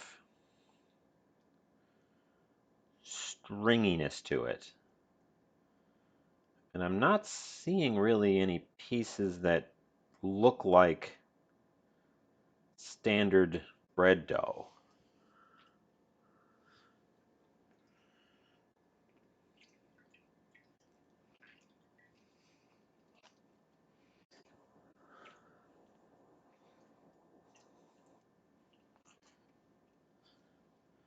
The water's, you can say, I can submerge my fingers and still see them. Although if I touch the bottom of the bowl, I can't. Um,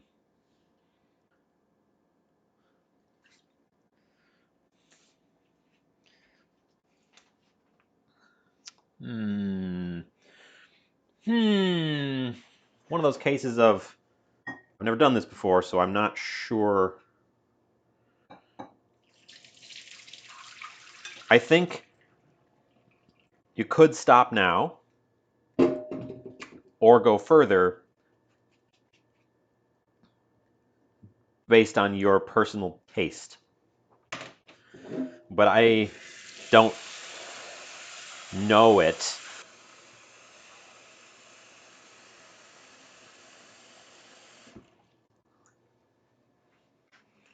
I don't know it. So, well, the theory is it won't wash all away, that it will, the protein will never dissolve. So ultimately, if you keep washing it, you'll end up with the little rubbery blob at the end that just never changes.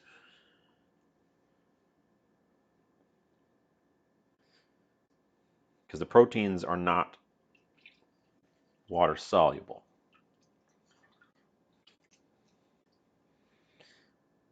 Now we've got a, hey, the water's deeper now, and I can touch the bottom and still just see my fingers.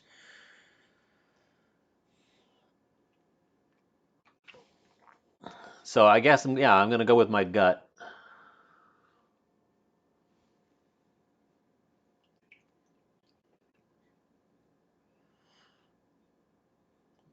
It is holding together as I do this now. I'm not losing little fragments into the wash water. So that's, I think, a good sign, because I'm pretty sure the little fragments break off when they were being attached to the blob by starch, and then the starch dissolves and then they just fall away. So if they're all attached by protein, then they won't fall away. And I think that's the stage we're at.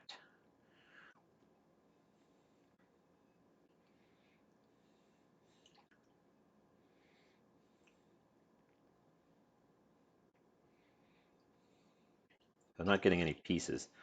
Okay, I'm going to call it there. I washed it and I can still see my fingers just at the bottom of the bowl. So it's sort of a heavy haze.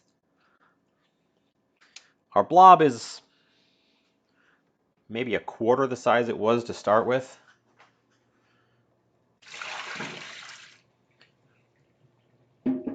Which I think if I took the time to really totally wash it completely, this is just standard all-purpose flour, so we would end up with a blob that's a tenth the size. It does get smaller every time I do it, so I think I want to stop now because I want enough to work with. My intent was to make a blob that is approximately 1 serving's worth.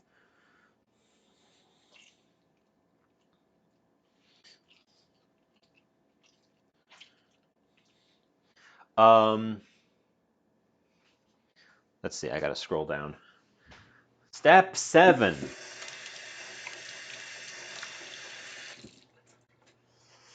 says,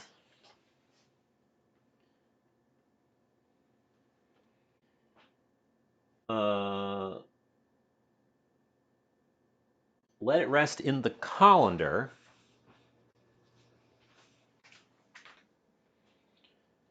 to drain out the excess water.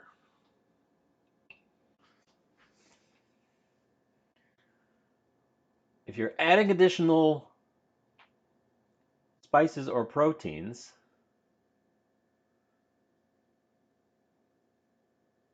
do it now. Or no, do it at step 8. If you're not, skip to step 9. And I am adding a flavoring in the form of this stuff.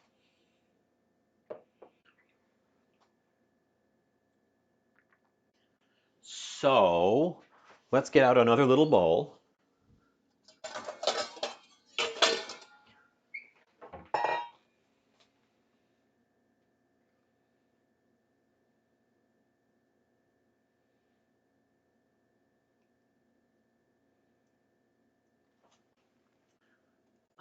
And then after this, it's going to rest. So that's, I guess, where we're going to leave it. Squeeze the starch water out of it. I think I've got a little bit of cheesecloth. I want to try giving it a squeeze with a cheesecloth just to get that extra water out of it. If I've got a cheesecloth. Do I still have a cheesecloth? I may have used it all up in one of my other projects and not realized. Oh, nope, there it is. There is some. Okay, there's some. And our blob is pretty small, so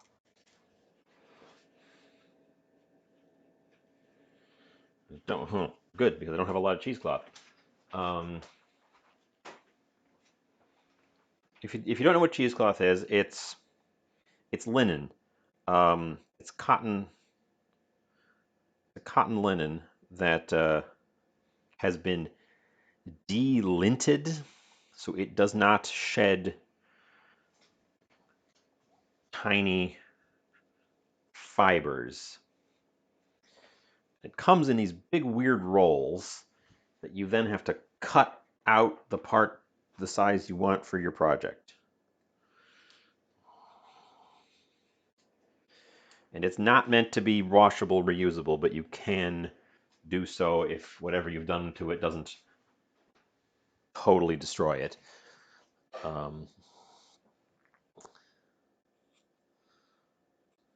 I've done it both ways, where I've had one that I was able to wash, and I've had ones where, nope, can't get the stuff out of the fabric. It's just garbage. I'm hoping that this one, we might be able to wash a bit of it.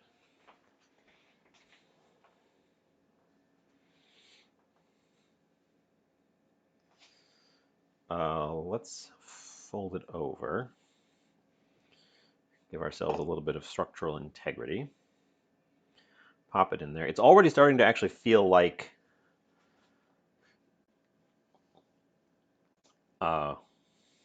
curd. Ooh, and it pushes through the surface of the cheesecloth just a little bit.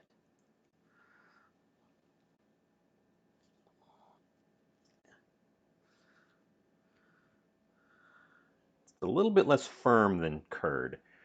But that seems to have worked.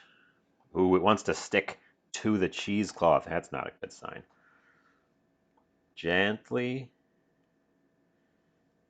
Gently. We don't want to lose it into the cheesecloth.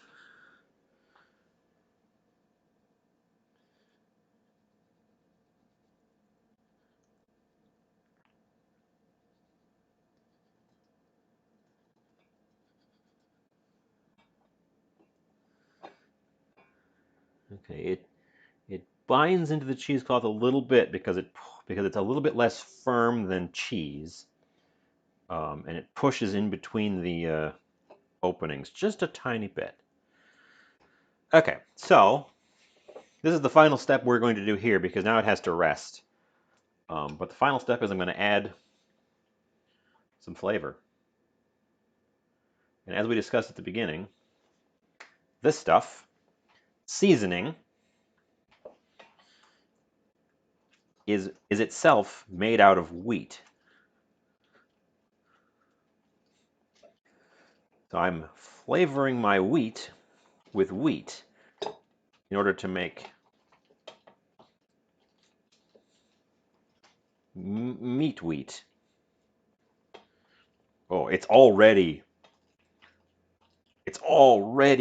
much firmer. Just getting it out of the water and letting it rest has given it a bounciness. So I think we stopped at a good point. I wouldn't want it to go any further.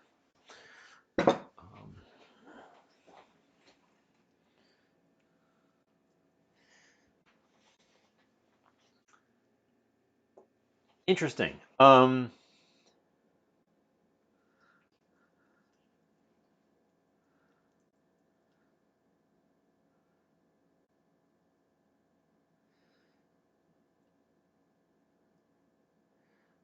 Use a food.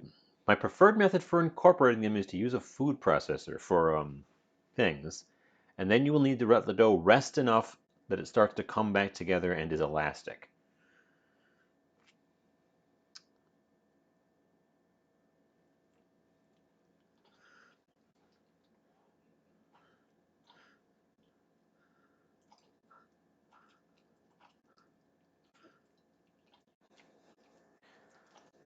And it says like you can leave it overnight, so we might actually experiment with this,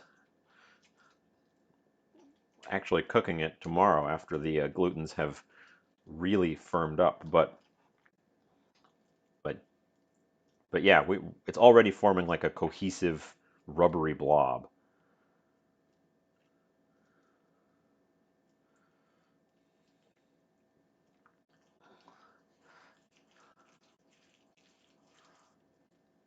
You're supposed to be able to. I made a pretty small one, so I might not be able to get it into a long enough rope. But they do pictures of this where they, in order to give it that meat fiberness, they string it out into like a long rope, and then they tie it into a knot, and then the gluten fibers all sort of contract as it rests, and then when you cook it and cut it, it has these long stringy fibers just like meat does. At the moment, it looks kind of like a turd. It smells. Give it just a dash more of this stuff. It smells. Well, right now it smells like fresh Maggi seasoning because I just put it on there. But before that, it has a weird smell. Not a bad smell, but a weird smell. A difficult to describe smell.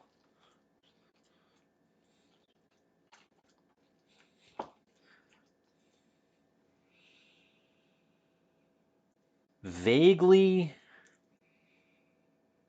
Oh, what is it? Not a strong smell either.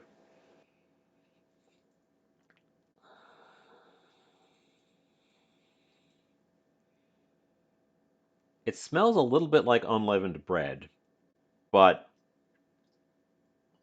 not a lot.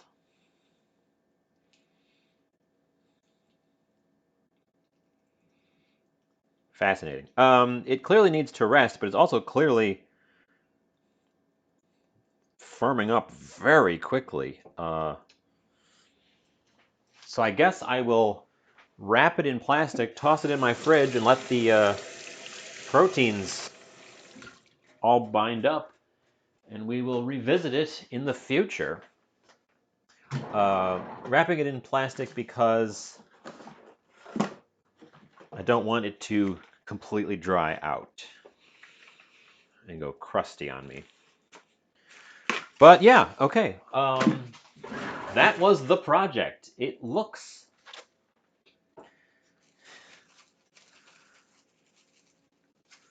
weird and like I didn't get a lot out of it, but we're not throwing away any of that starch, so all the rest of the volume of our original blob is, well, a little bit went down the sink, but most of it is being saved for other purposes, and I get to discover what to do with. I I've already cooked with seitan. I know how I use it, so that's not the experiment there. The experiment is making it. Um, but I've never had just a bunch of wheat starch, so that'll be an experiment. Is figuring out how to use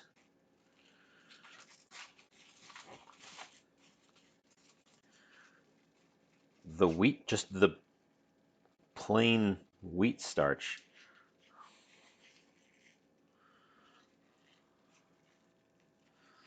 Let's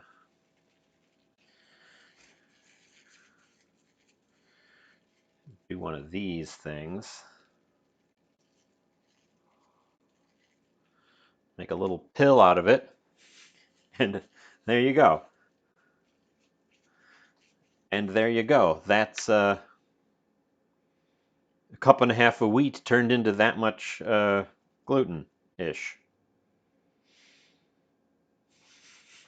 So you don't get a ton out of it. I think if I was doing this, I would like on the regular, deliberately.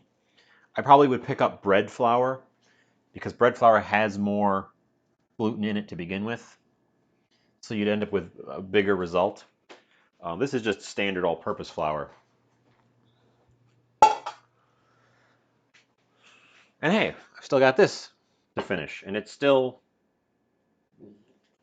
at least a little bit warm. But I can't, gotta get to it. Okay. Well, that was interesting. That was interesting. I don't know that it was the most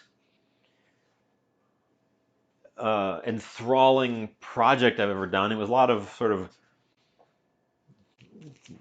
goopy playing in water. Um, what am I going to do with it? Uh, I'm not sure exactly what I'm going to do with it at this point.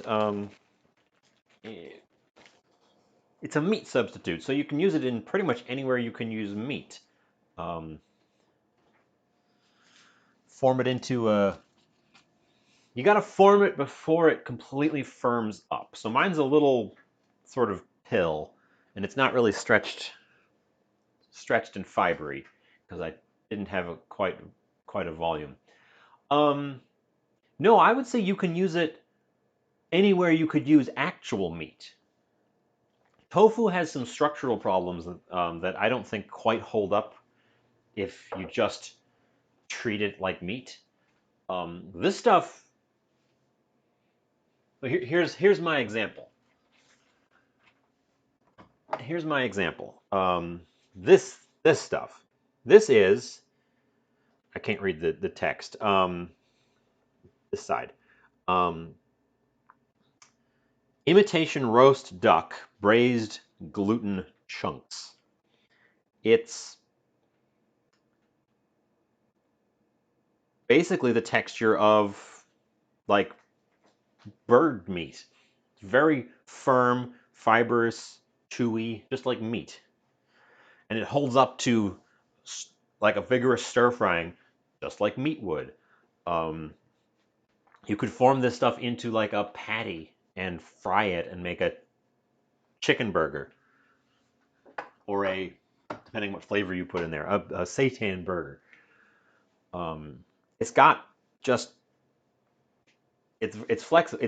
It's a blank by itself. It's a blank slate, which is why we added some flavor to it. And I went for wheat flavor. I'm gonna be cleaning up little bits of wheat starch for days now because everything I touched with my wheat starch fingers has these little starchy fingerprints on it. So I guess I'll put that over by the sink so I can wash it off. Um,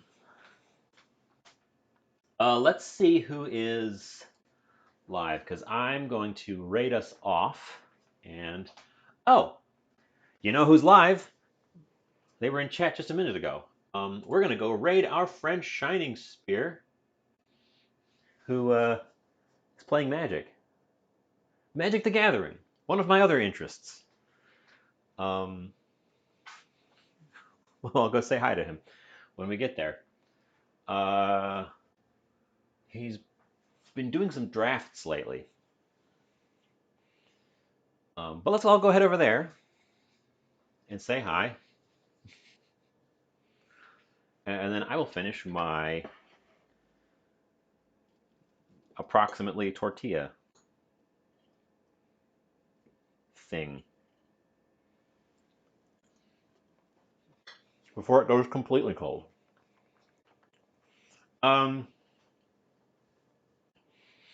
Last week I went to the BRB screen and then raided, and then I forgot to stop streaming, so my stream re-engaged, and I had a 3-hour chunk of me watching someone else's stream, which cannot be viewed now because I got rid of it, but we're not going to do that again.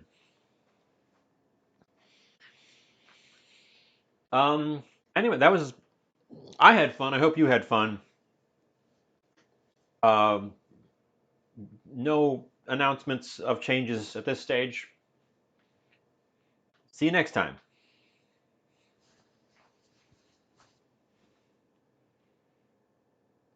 Bam.